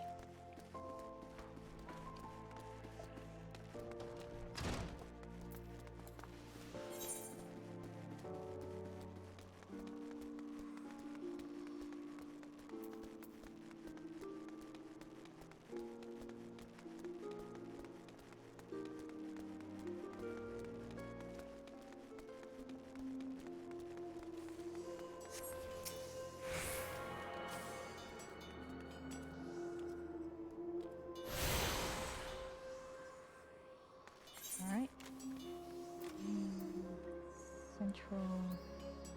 Okay, so the steps would be this way.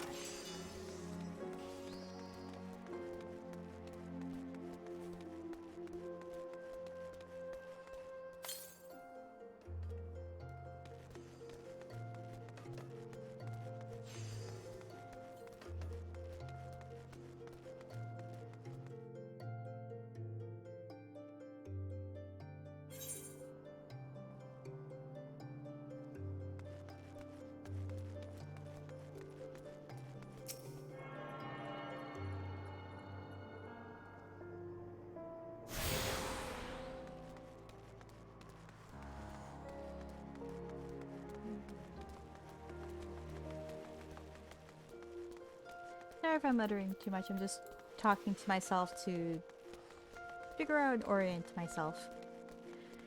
Next one should be... Oh yeah, I need to unlock that.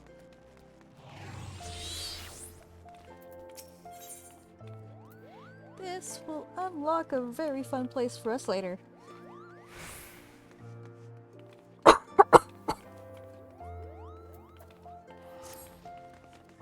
You be careful with those. Break anything and I'll be forced to deduct it from your salary.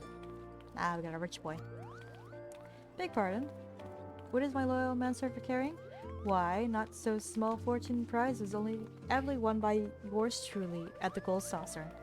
You have heard of the Gold Saucer, nay? Ye gads, woman! You might at least try to keep up with the times.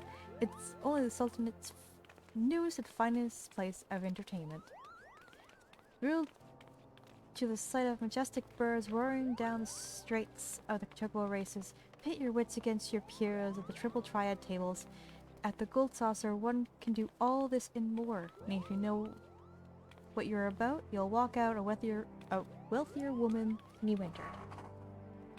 If there's a better place to shake off one's cares after a grueling day of promenading, you'll never heard of it.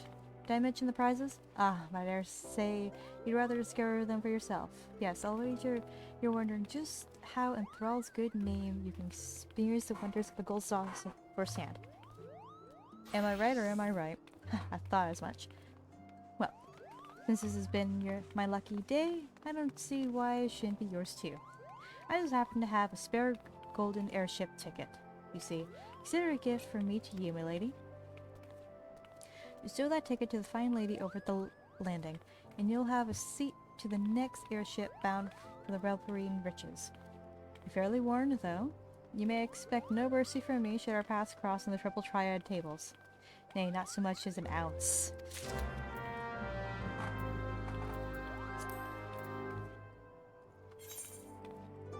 I have unlocked gambling. Which, I'm gonna be honest with you, there is something that I would like to try and nab from the Golden Saucer once it's up for prize again. And that is the car. Oh, the car.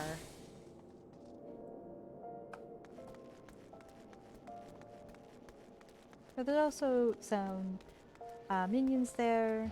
There is some neat costume pieces. I think they have wings? Yeah, I think there's wings there, which I wouldn't be opposed to getting. Okay, Pugless is this way.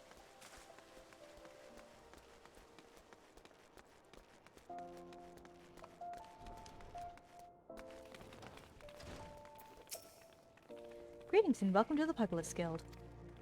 We Pugless are specialists in hand-to-hand combat. The rigorous training, we forge devastating weapons of our fists and feet, which we employ in great effect in battle.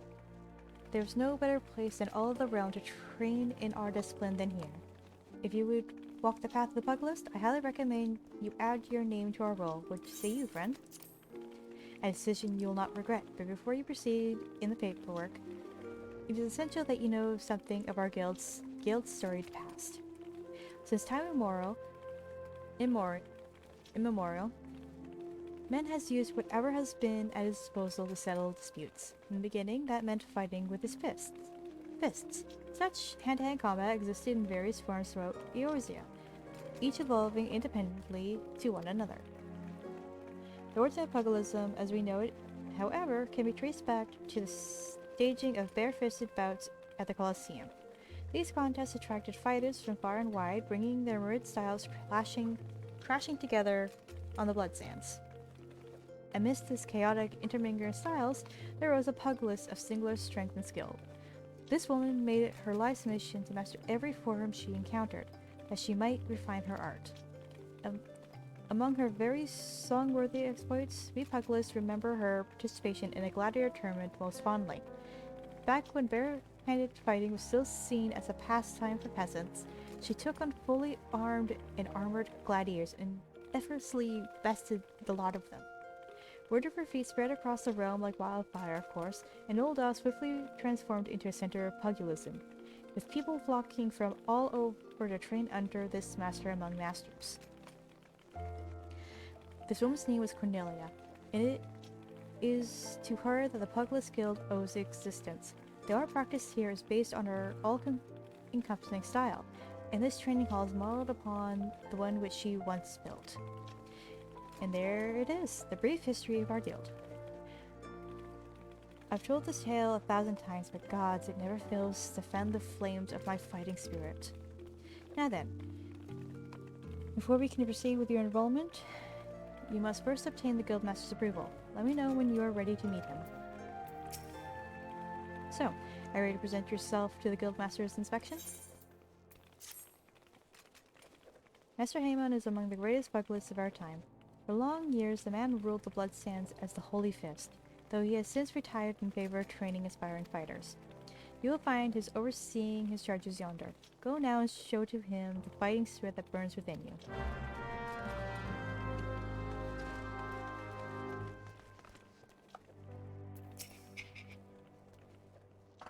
Oh boy.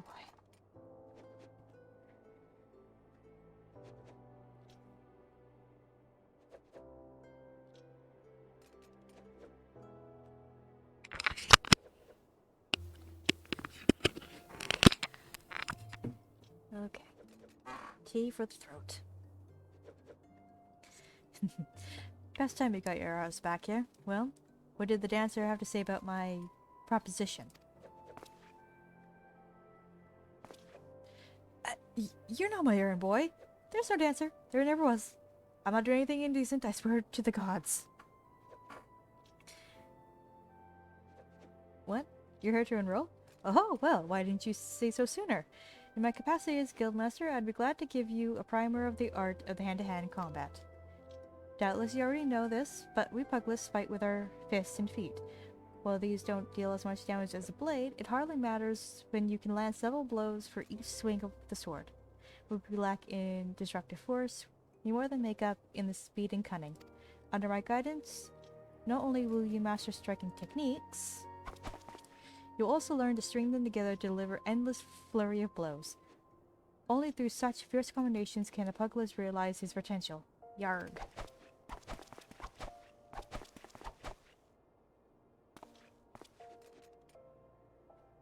Crarchius, I spent from all this talking. You ought to speak more, lass, and to give me a chance to catch my breath. But where was I? Ah, right, joining the guild. Before you do so, I must warn you that the path of pugilist is long and arduous. Do you believe you've got what it takes to go the distance? Be honest with yourself now. Yes, you have the fighting spirit. I can see it in your eyes. I see no reason to deny you a place in these halls. Welcome to the guild, lass. To help you on your way, I'll add some names to your hunting log. Opponents that you might hone your skill against. And so as to make a budding pugilist of you, here are your very own pair of auras. Would it be called Hora or auras? Anyways. They're a tad old and rusted, but they'll serve to make you look meaner, I reckon. Now, I have a mind to assign you your first lesson. Arm yourself with your weapons and let me know when you're ready to begin.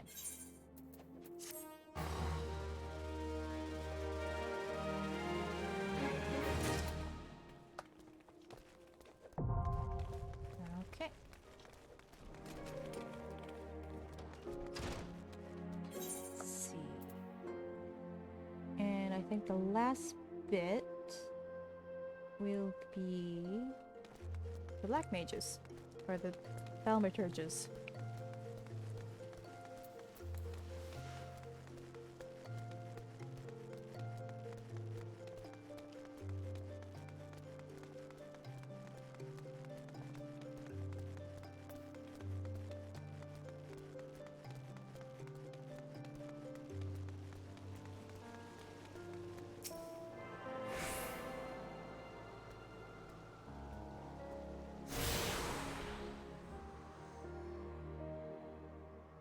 Alright, that has given. I have now attuned to all of the teleport spots.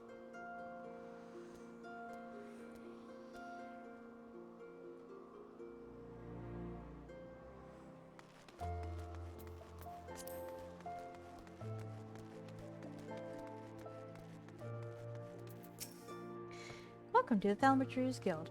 It is fate that has guided your steps here, friend. Within these hallowed halls, the arts of devastation is taught. Primeval magics with which to bring about an enemy's ruin.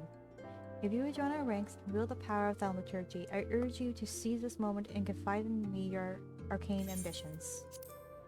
Yes, there truly was no other answer, was there? Lean closer, and I shall whisper to you thaumaturgy's beginning. The nation of Ulda inherited its tradition from ancient Belada, a city founded by the descendants of the first mages. The secrets of these illustrious sorcerers were ultimately entrusted to the priests of the Order of Nalthal, who have passed them down from generation to generation ever since. Focused and refined over centuries of use in the Order's funeral rites, the arcane magics of our ancestors eventually emerged as the art we now know as thaumaturgy. A freezing blizzard to halt corruption, a raging fire to cleanse the corpse, a bolt of lightning to expel the sins of mortal life. The duometers employed in preparation of the dead are equally efficacious when applied to the living. Thus does our guild thrive in the depths of the Arzenith Ossuary, a sanctuary devoted to Thal, the divine arbiter of afterlife. What say you then, adventurer? If you would plumb the abysmal depths of thaumaturgy, let our learned sages guide your descent. Before you leap into the darkness, you must prove to our guild masters that you are possessed of the spiritual fortitude necessary to look upon that which waits therein. When you are ready to submit to the judgment of our most eminent mages, say the word. Well, adventurer, will you join our guild, or do you presume to ignore the urgings of impatient destiny? A wise decision indeed. To prepare for your initiation, I would have you study the volumes of fundamental thaumaturgic principle, all 108 of them. Or at least I would if such requirements had not been abolished. Too greatly determined to fresh novices, they said. I suppose you shall have to settle for calling upon the collective wisdom of our guildmasters. We have 5, you see, all brothers of the same house. Though they all wield supreme authority, it is the eldest who provides the singular voice of the guild, when one is required. Master Kokobigo, I believe.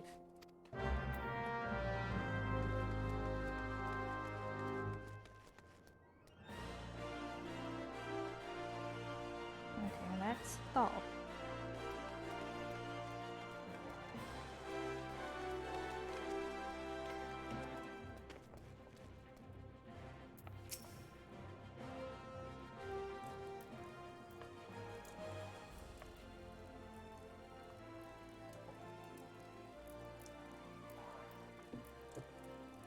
Ooh, what? Oh!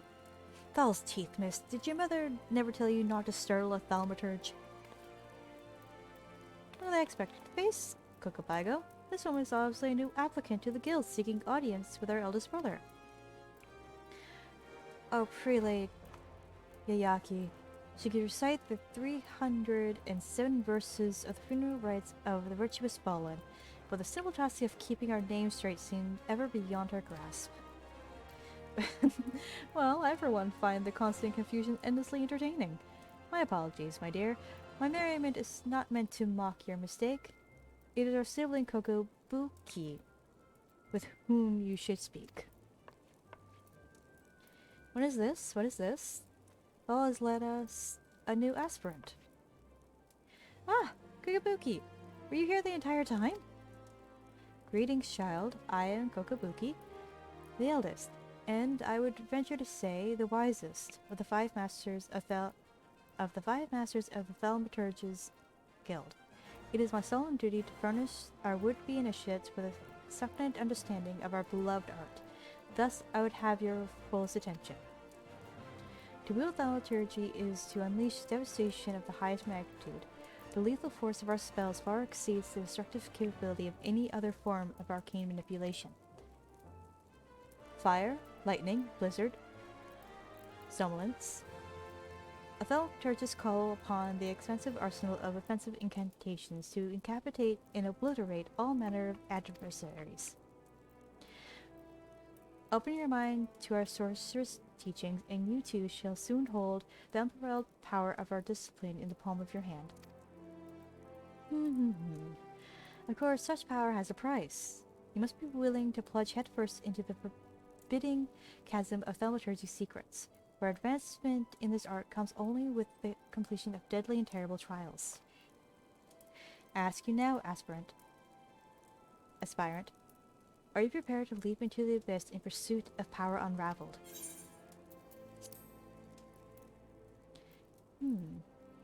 A confident response. Your name, if you will. Very well. Harlequin, let us mark your initiation with 3 extremely practical gifts. My first gift to you shall be the addition to your hunting log. The names of such enemies will prove suitable for your training as a thaumaturge. The second and third gifts are the scepter and shield, instruments that shall need to focus the destructive forces of your will.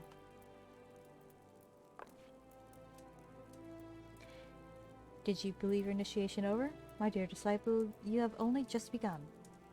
Take your new weapon in hand, and also set you forth upon your first trial.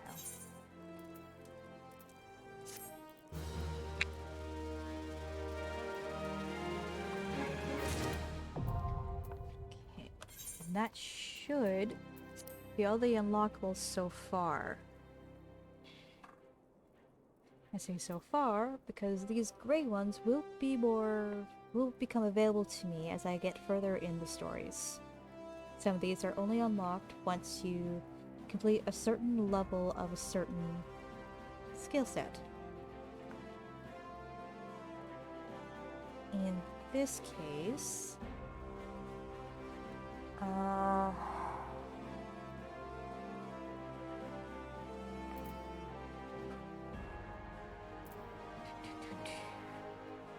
Arcanus, I believe, is what becomes a scholar and a sage. Conjurer becomes an astrologian, I believe. Or no, Conjurer becomes its own thing. All of these become their own thing. These are things that just can be unlocked as you go along.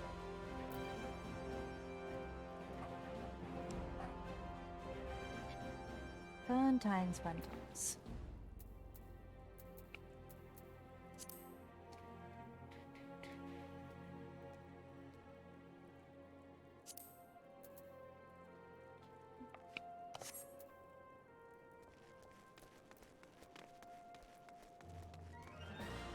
And with that, we return to New Gridania so I can pick up my next class quest.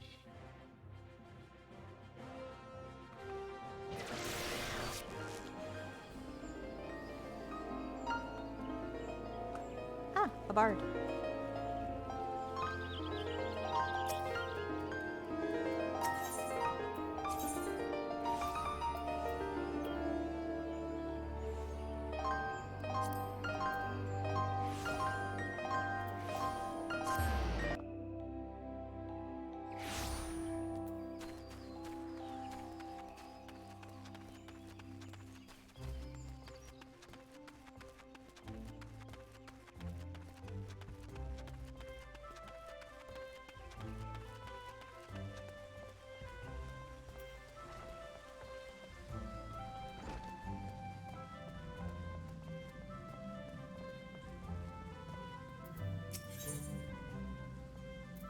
Like mother, like daughter. Very soon. Okay. Welcome, Harlequin. The tales of your deeds reach me even here in the cloistered heart of Stillglade Fane. Glad I am that you have come, for I would ask your assistance in a matter of some delicacy. It concerns, yes, young Sylphie once more. As you can no doubt imagine, the recent revelations concerning her mother have sorely troubled the poor child. It appears Sylphie needs some time alone to sort through the whirlwind of emotions which now beset her. She has, in short, fled from the guild. Fortunately, a party of conjurers who were dispatched to the South Shroud to investigate another instance of corruption sent word that they have spotted our wayward Sylphie.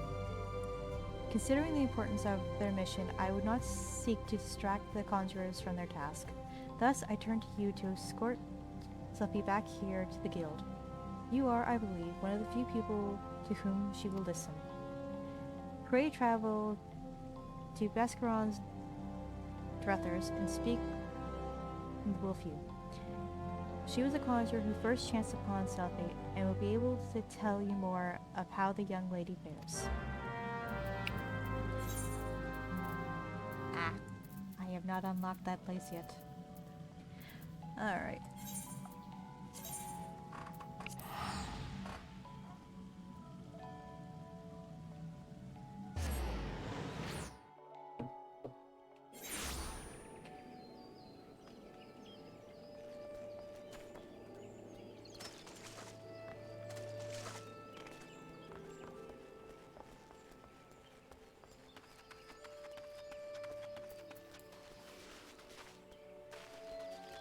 Things will be so much easier once I can get on a mount.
meet again, Harlequin. I assume Brother Izumi warned you of the corruption your companions and I have been tasked with purifying here in the South Shroud? The source of the extensive blight is found to the northeast. The shrill, discordant voices of the elementals shriek their dismay in the vicinity of the withered treant, as just you give the area a wide berth. Considering the potential dangers, you might imagine how alarmed I was to discover young Sylvie wandering about in this part of the Trollswood. It seemed that her mother, a woman who healed with conjury but remained untrained by the guild, called this region her home. Sylvie herself had her head buried in some manner of tome, but if she is as sensitive to the elemental's murmurings as I am led to believe, then the din within her mind must be driving her to distraction. Pray speak with the child and see that she is well. I would do so myself if our current duty were not so pressing.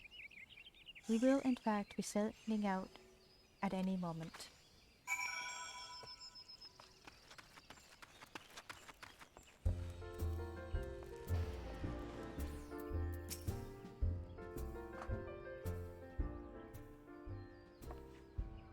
Harlequin? Ah, I should have known that Wolfie would tattle on me. And Brother Yasumi sent you to take me back, didn't he? This is where my mother used to live, you know. Right until she passed on. But we're grateful for the healing she offered. And this is the journal she used to keep. There's an entry that explains how nature becomes furious when conjurers use their art. How there are always more people wounded in battle when mortals abuse the power that is not theirs to take. My mother refused to draw in nature because she was scared of making it angry.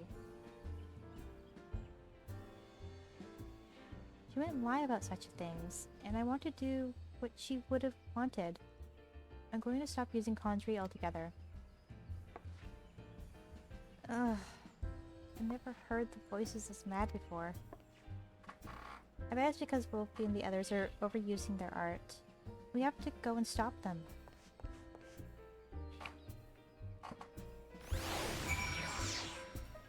Oh, dear sweet child.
Why is it so loud? Can't you hear it? Nature's shrieking in rage.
of the earth so confounded me.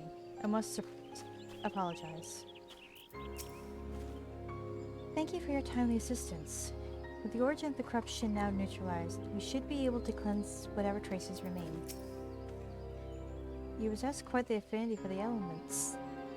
That was most impressive.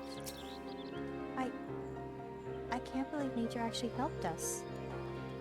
There's nothing scary about it at all.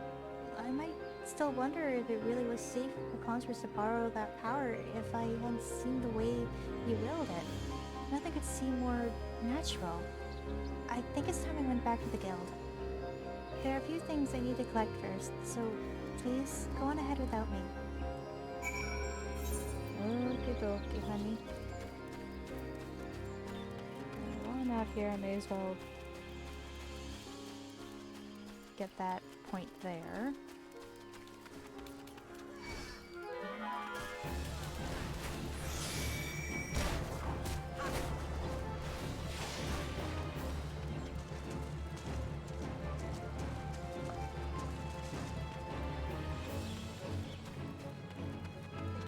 There we go.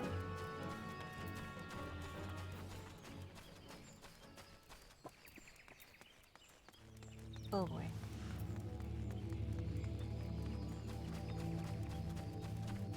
I am playing a dangerous game in a place I shouldn't be. I am playing a dangerous game in a place I shouldn't be.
Welcome back, Harlequin. And you also, Sylvie. Brother Yusumi, I'm sorry I ran away like that. I understand, child. Did you find the answers you sought? Yes, thanks to Harlequin. He showed me that nature was nothing to be afraid of. I think I know why my mother refused to call upon its power. She believed the act caused suffering to nature itself. I see. So it was her very love for nature that prevented her from drawing on its strength. Tell me, Sophie, has the fog of indecision now lifted from your mind? It has, Guildmaster. I understand now why my mother chose the path she did.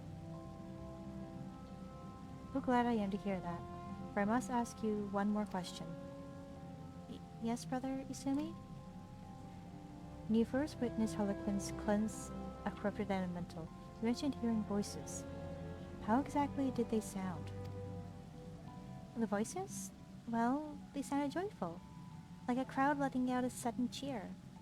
I really heard them, I swear. I'm sure you did, Sylvie. This is a gift. Conjurers may sense the power of nature and borrow from its strength, but not all can hear its whispers. What you describe are the voices of the elementals. You may very well possess the talent to become a hearer. A hearer? Of course. Much relies on your studies of conjury. You have a natural aptitude, but have thus far lacked commitment. You must not neglect your training, Sylvie.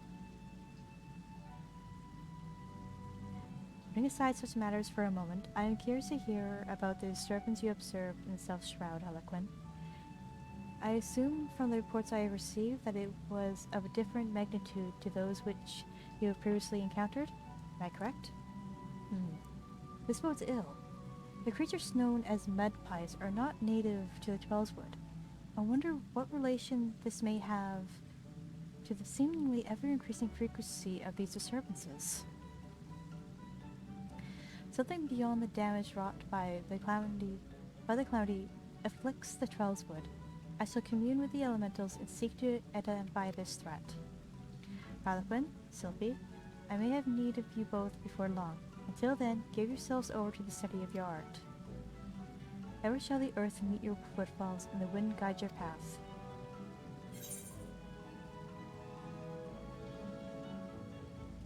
Ah, right. I forgot to get changed. Oh wow, I ran through all of that with just... Ooh.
Glasses.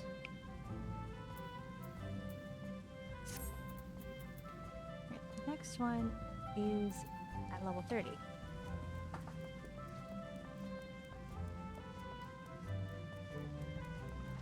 So it's not going to be for a bit until we can pick up the next class job. Which means we can continue on with the main story quest.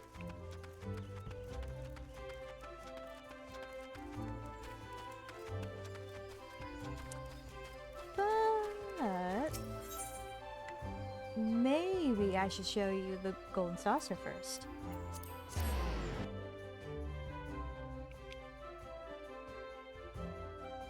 Now, I will leave the golden saucer for the next time I run this.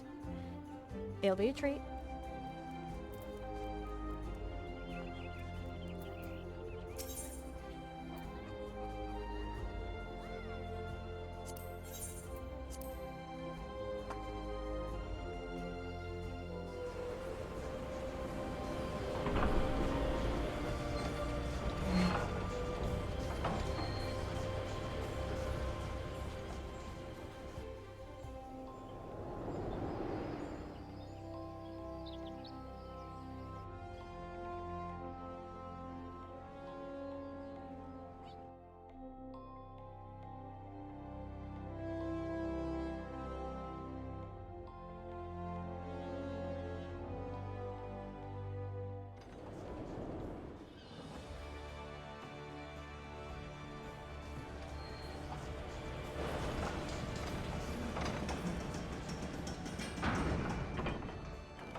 Welcome to the Drowned Ones. Sit wherever you like, lass. I'll be with you in a...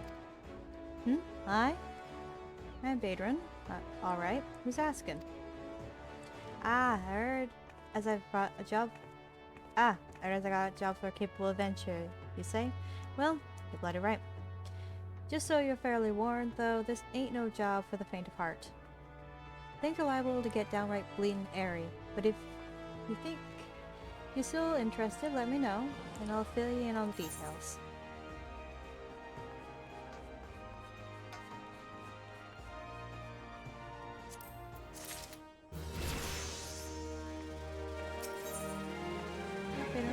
Proprietor of the Drowning Wench has need of capable adventurers.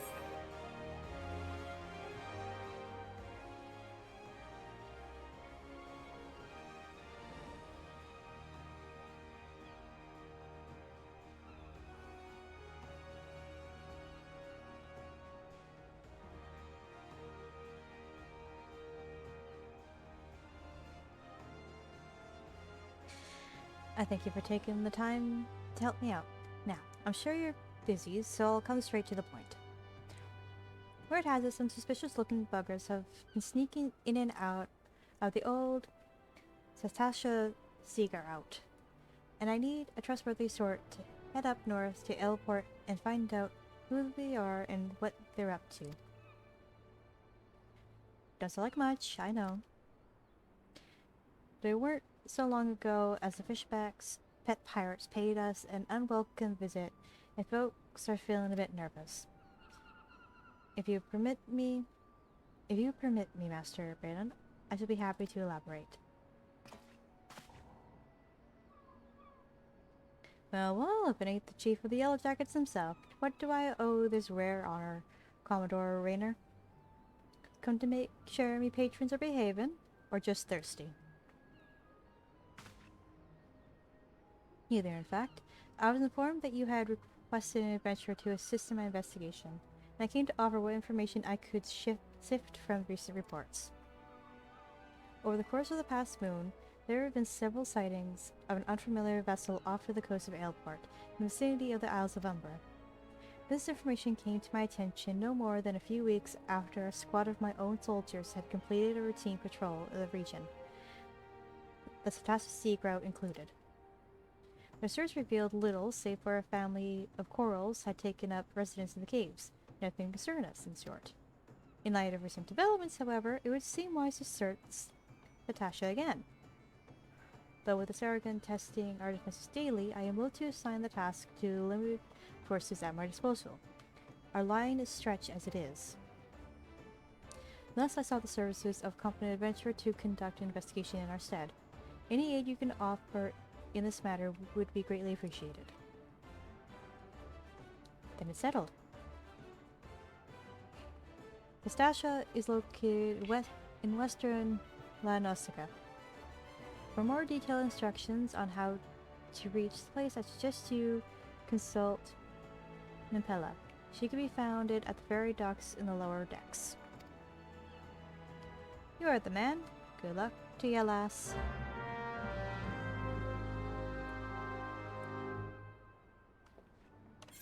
Okay.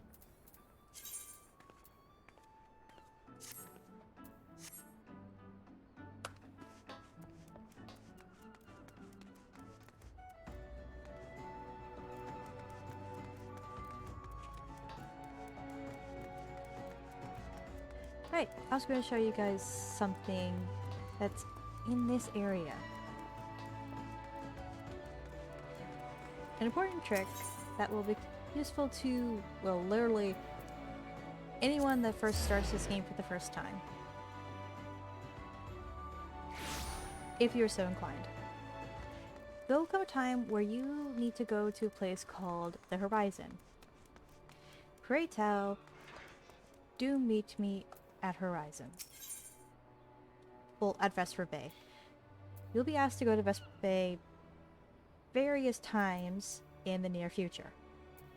Now, you could try and teleport there and waste like about 120 to about how much money it takes to go from place to place. Or, and then even then, you can only teleport to a town that's still kind of a run away from your location. Here though, this takes you right to the location you need to go. And it only costs 80 gil. And to get there, you just have to go to Limsa Lominsa and go to their ferry docks. And then, you know what? It saves them a lot of time.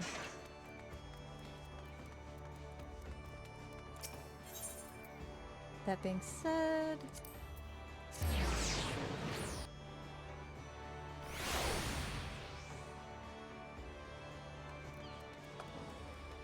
let's get this going.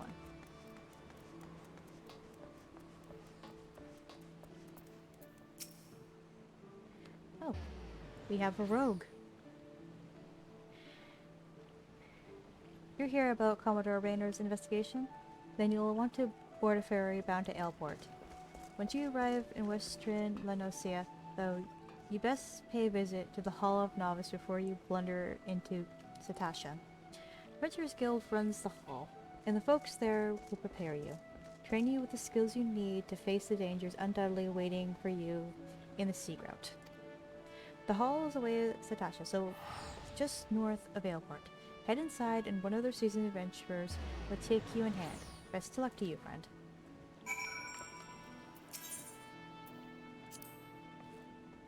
Ferry bound for Ailport.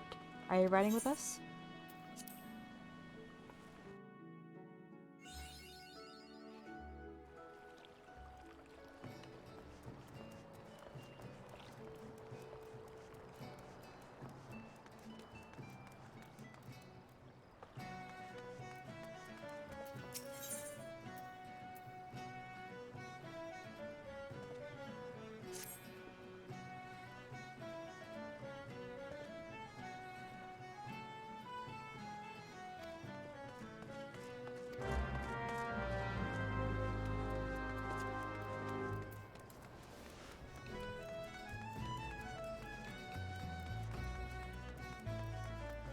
I think to save on my voice, I will refrain from talking about what the side quests text boxes are and focus more on main story stuff when it comes to me reading it out aloud.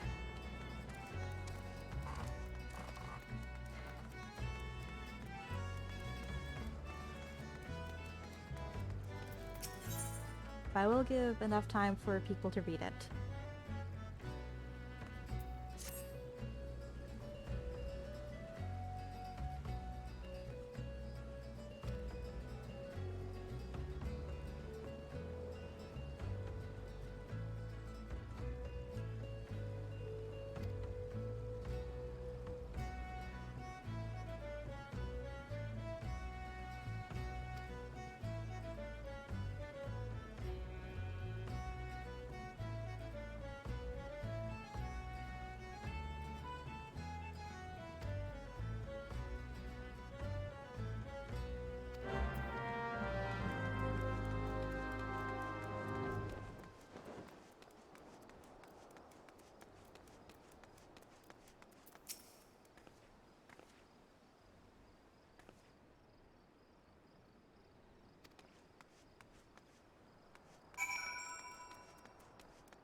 And with that, I get to gain 2 new pets.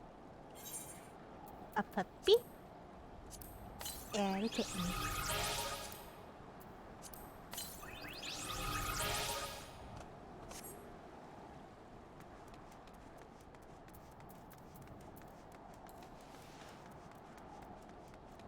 That's why I wanted to do those side quests, even though I think I will start doing like little itty bitty quests while off stream just to do some level grinding so we can get quicker and quicker to the story. But I wanted to do that one while I was here because how can you pass up getting a free puppy and kitten?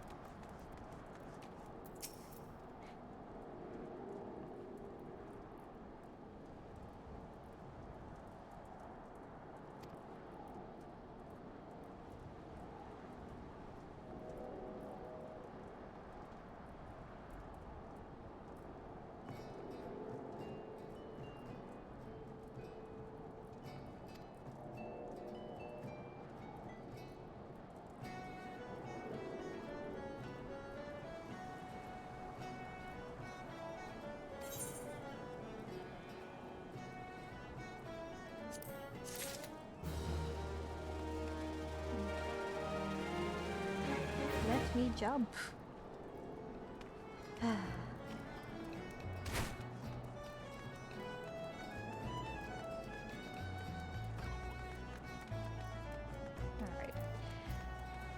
Let's get to the main story quest, which is going to be in the Hall of the Novice.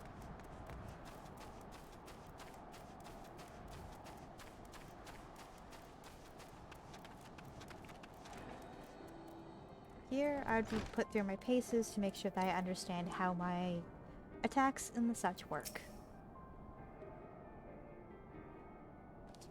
Ah, you must be the adventurer of whom the Yellow Jacket sent word. I hear you are to brave the depths of Satasha's sea grout. The occupants of those caves are rumored to be as numerous as they are bloodthirsty. No matter what the epic tales would have you believe, strolling into such a den of savagery alone would be the height of foolishness. No, you shall need companions. You shall need the training we here at the Hall of Novice can provide. I strongly suggest that you study the fundamentals of group combat before continuing on this mission.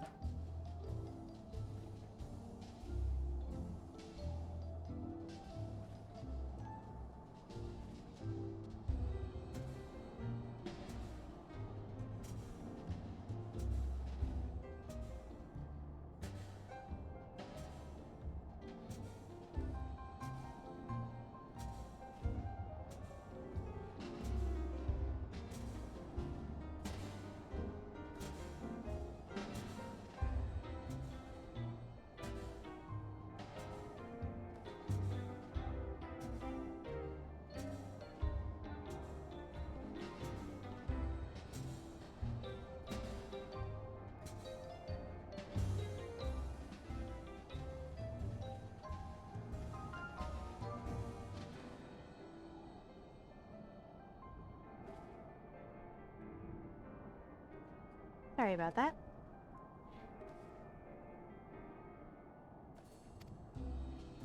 The smith here oversees the training schedules. Speak with him and you can register for exercise tailored to your particular field of expertise.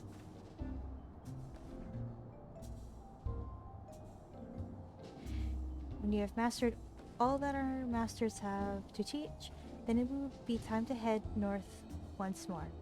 Report to the Yellow Jacket Scout in the mouth of the Satasha Sea Grout, and he will furnish you with the details of your duty.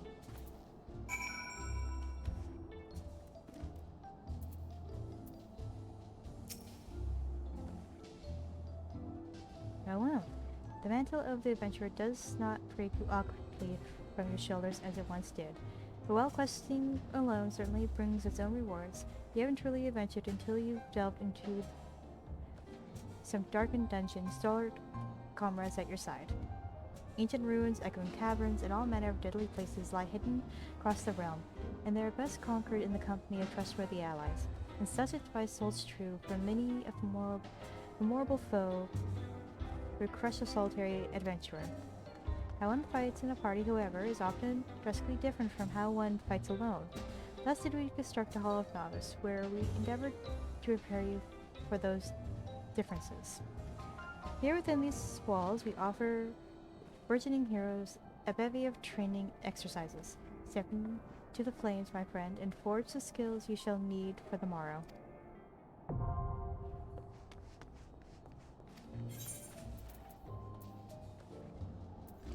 Alright. Let's do these exercises, because there's actually some things I can get as reward for completing them, which will help me. I think one of them is even an item that gives me even more XP boost. I could be wrong.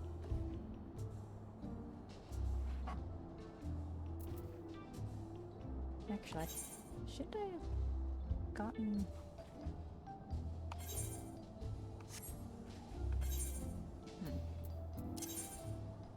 Ha!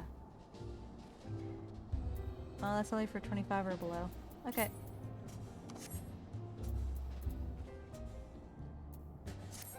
Let's begin.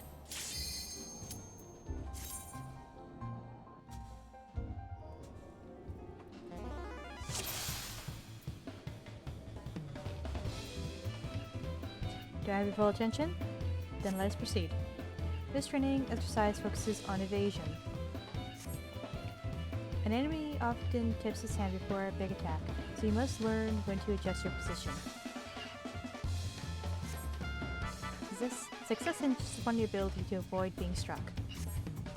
Any questions? You can begin as soon as you are ready.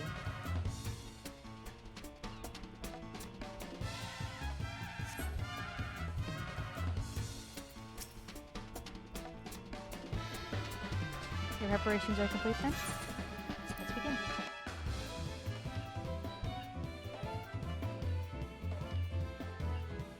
This exercise is now underway. Watch your opponent carefully. When you see an attack coming, move out of the strike zone.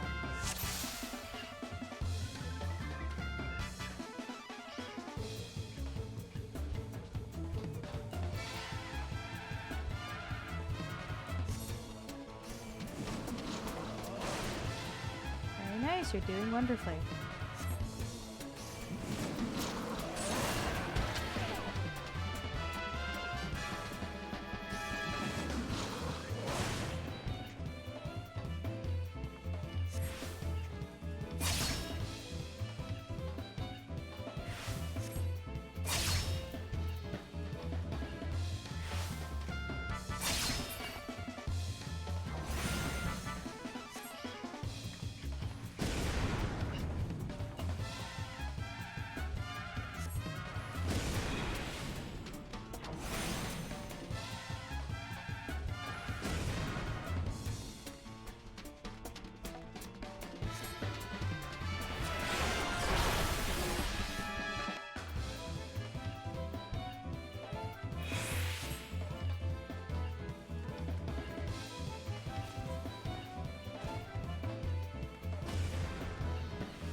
Lesson 1.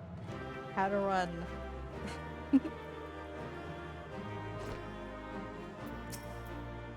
Good show. Learning to avoid the obvious attacks is a skill all adventurers need. Those who insist on standing still won't long survive the profession. And speaking of survival, perfecting each of my lessons will earn you a piece of equipment to aid in your chosen role. Should you decide you'd like to have a more versatile wardrobe, simply repeat the same lesson with the other masters to receive armor suited to their specialties. That's all for now. I hope this lesson will serve you well in your adventures.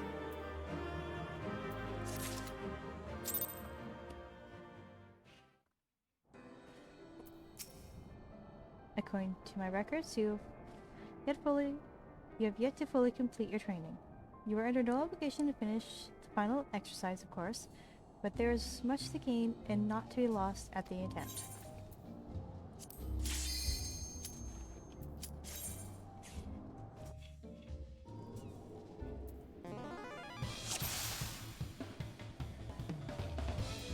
Do I have your full attention? Then let us proceed. When it comes to your place in the party, you are the soothing wind of restoration. As such, rather than engaging the enemy directly, your primary role is to focus upon mending wounds. With the support of your diligent healing, your party will prevail against even the most savage of foes. Now that you understand what is expected of you, we can continue with the lesson.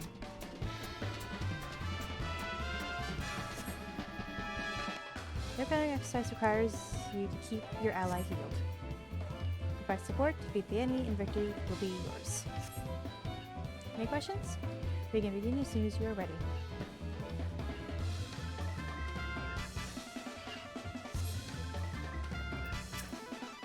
Preparations are complete then?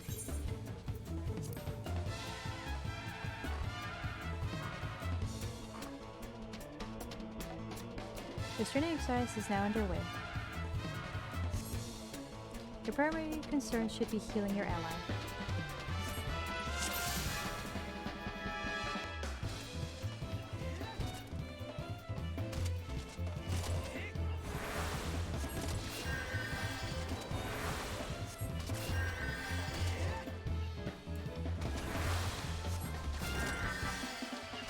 Heal all there is to heal.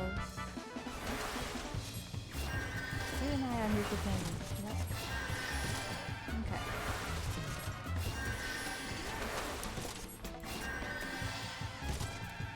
Well, there may be time to weave in some offensive magic.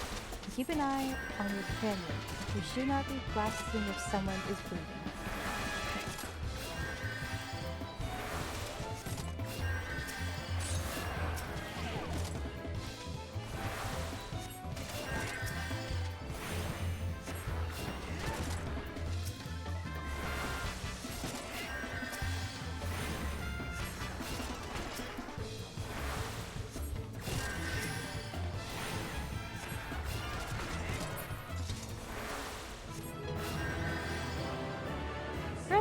Congratulations, the exercise is complete. Come see me for your reward. Well done! A focused healer is a boon to any party. Even when it's safe to attack, always keep one eye on your allies' health. That's all for now. I hope this lesson will serve you well in your adventure.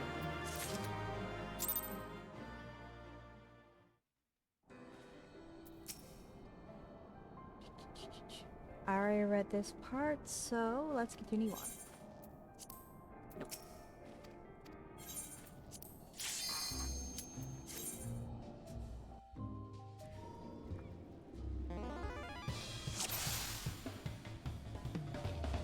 Do I have your full attention? Then let us proceed. Our next exercise will be healing multiple allies. The battle is chaotic and you must learn flexibility. Thus, you will find yourself in a scenario with sudden reinforcements threatening the party. You need to stay alert and switch your attention between allies as situations demand.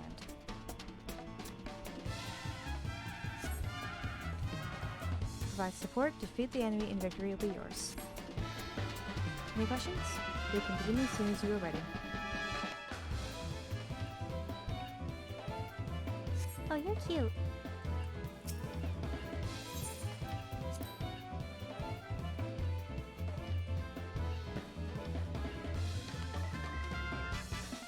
Training exercise is now underway. Focus your attention on the well-being of your companions.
Congratulations, the exercise is complete.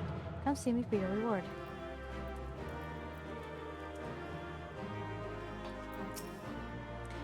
Spreading one's heels amongst many can be a trying task. To succeed in your role, however, you must learn to quickly assess who most is in need of mending. That is all for now. I hope this lesson will serve you well in your adventures.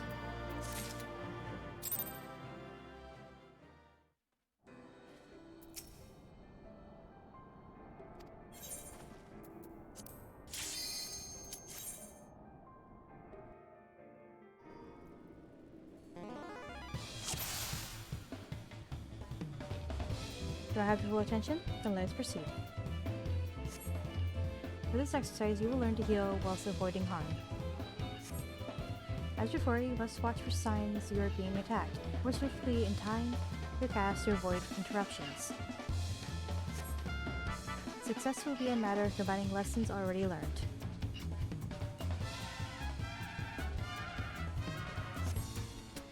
Provide support, defeat the enemy, and victory will be yours. Any questions? We can begin as soon as you are ready.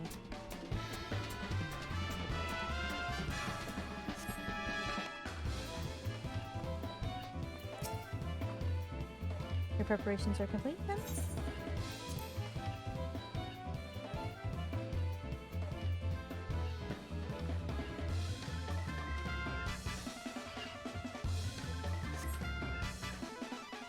Ready to attack and kill your allies. If you're hit 5 times, we shall start from the beginning.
Congratulations, exercise is complete.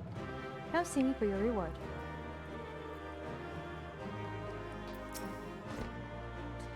Nice footwork. Be wary of those foes cutting enough to target the source of healing.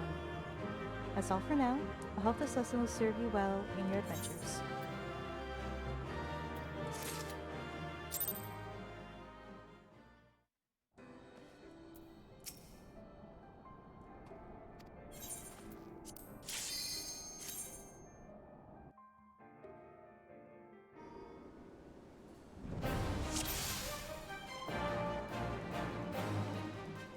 Now, let's come to the final exercise.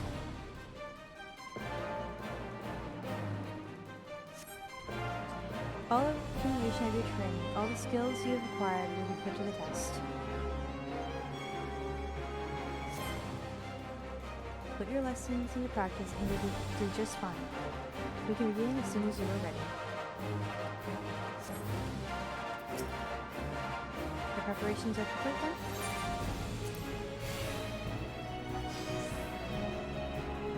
Keep allies hit. The training exercise is underway. As always, healing is primary concern. Attack only when it is safe to do so.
Congratulations, the exercise is complete. Come see me for your reward.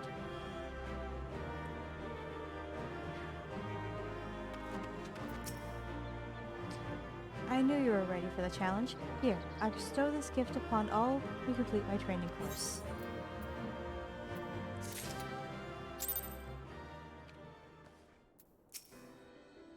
Ah, splendid! I see you have mastered the lessons of the hall henceforth. You are a novice no longer. Believe me, my friend, there is no greater thrill than striving alongside like-minded companions to overcome the deadliest of challenges. May the wisdom you gained in the Hall of the Novice serve you well on your adventures. Okay.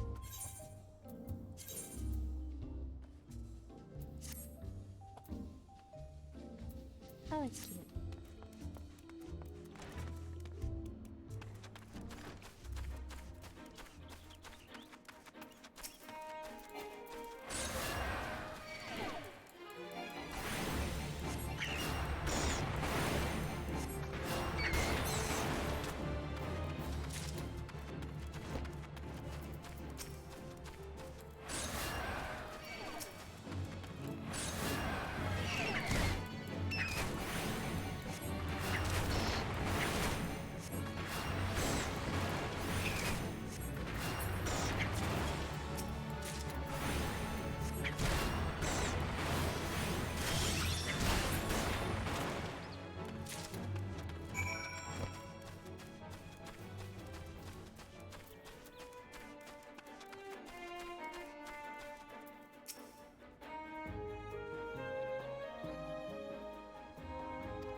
knocked my mic there for a sec, I'm sorry.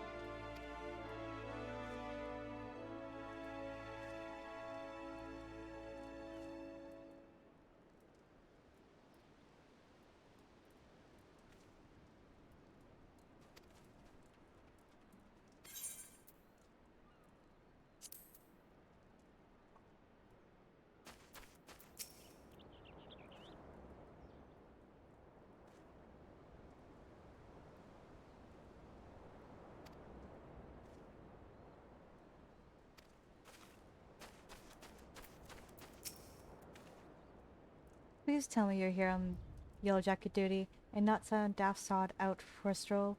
I can't take any more of this blasted waiting. You are? Thank the gods.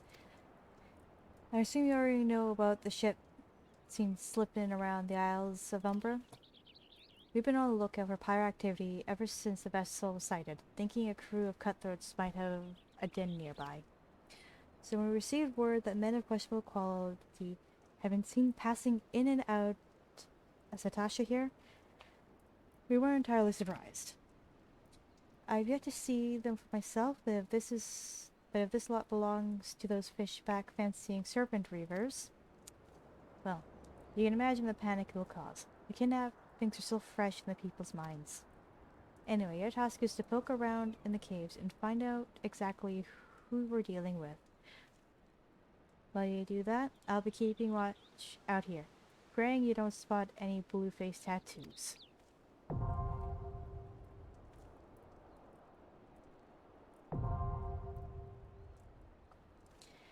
And with that, let's enter a dungeon. Duty calls, a dungeon beckons. Enlist the aid of allied players and NPCs alike to slay monsters, solve mysteries, and defeat the mighty boss lurking in the depths. Conquering dungeons is not only a time-honored tradition of adventurers, but it also progresses the main story scenario and tests the prowess at any given class or job in a timed environment. Intimidated? Fear not, dear adventurer, for with a little guidance, you too shall be clearing dungeons with confidence in no time.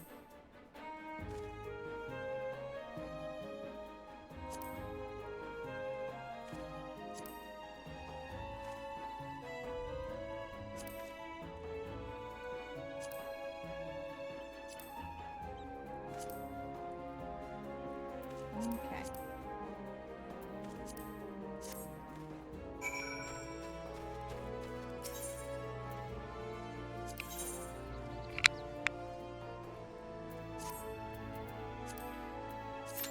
Let's see if anyone is around.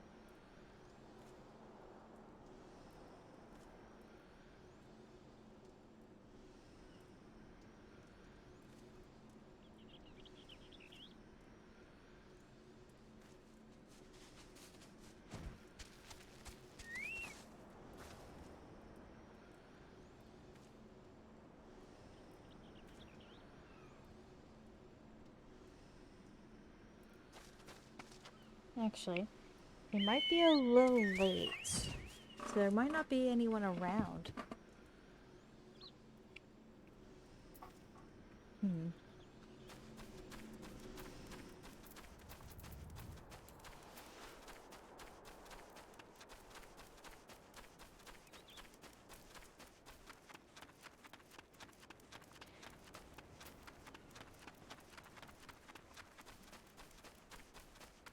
Let's turn in this quest and hope for the best.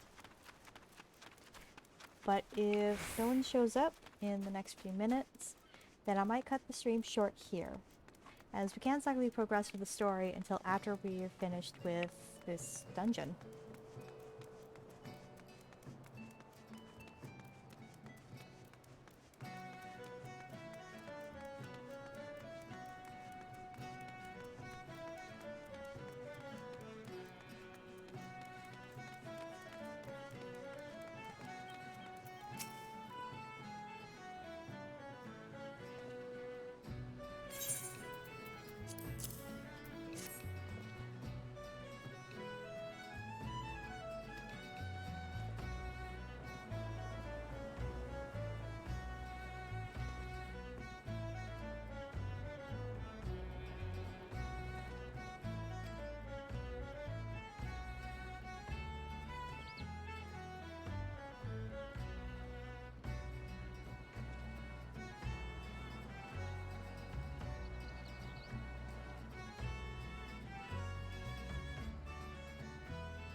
Alright.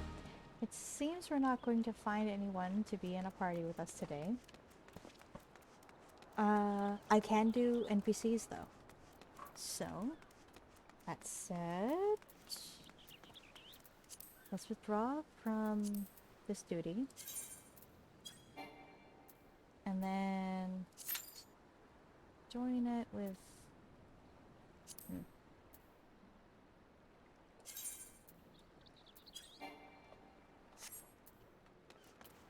And join it with NPCs.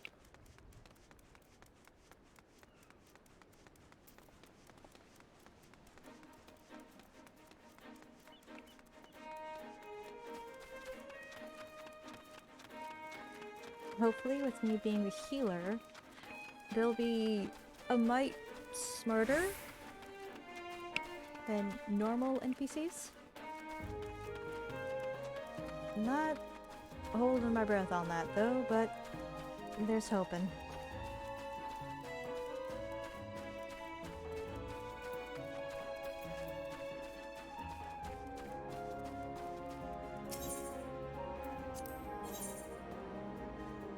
Alright, I'm a Marauder, Thaumaturge, and a Lancer. Alright.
I need to stop bumping the mic every time I move to touch something on my face.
And with that, that's the end of our first dungeon.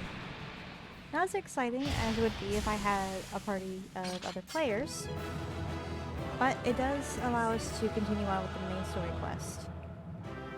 That being said, I am going to draw it to a close here. Thank you for coming. First, let's get out of here first. But thank you for coming. It's been a pleasure to play this for you. Good night, good evening, and good day.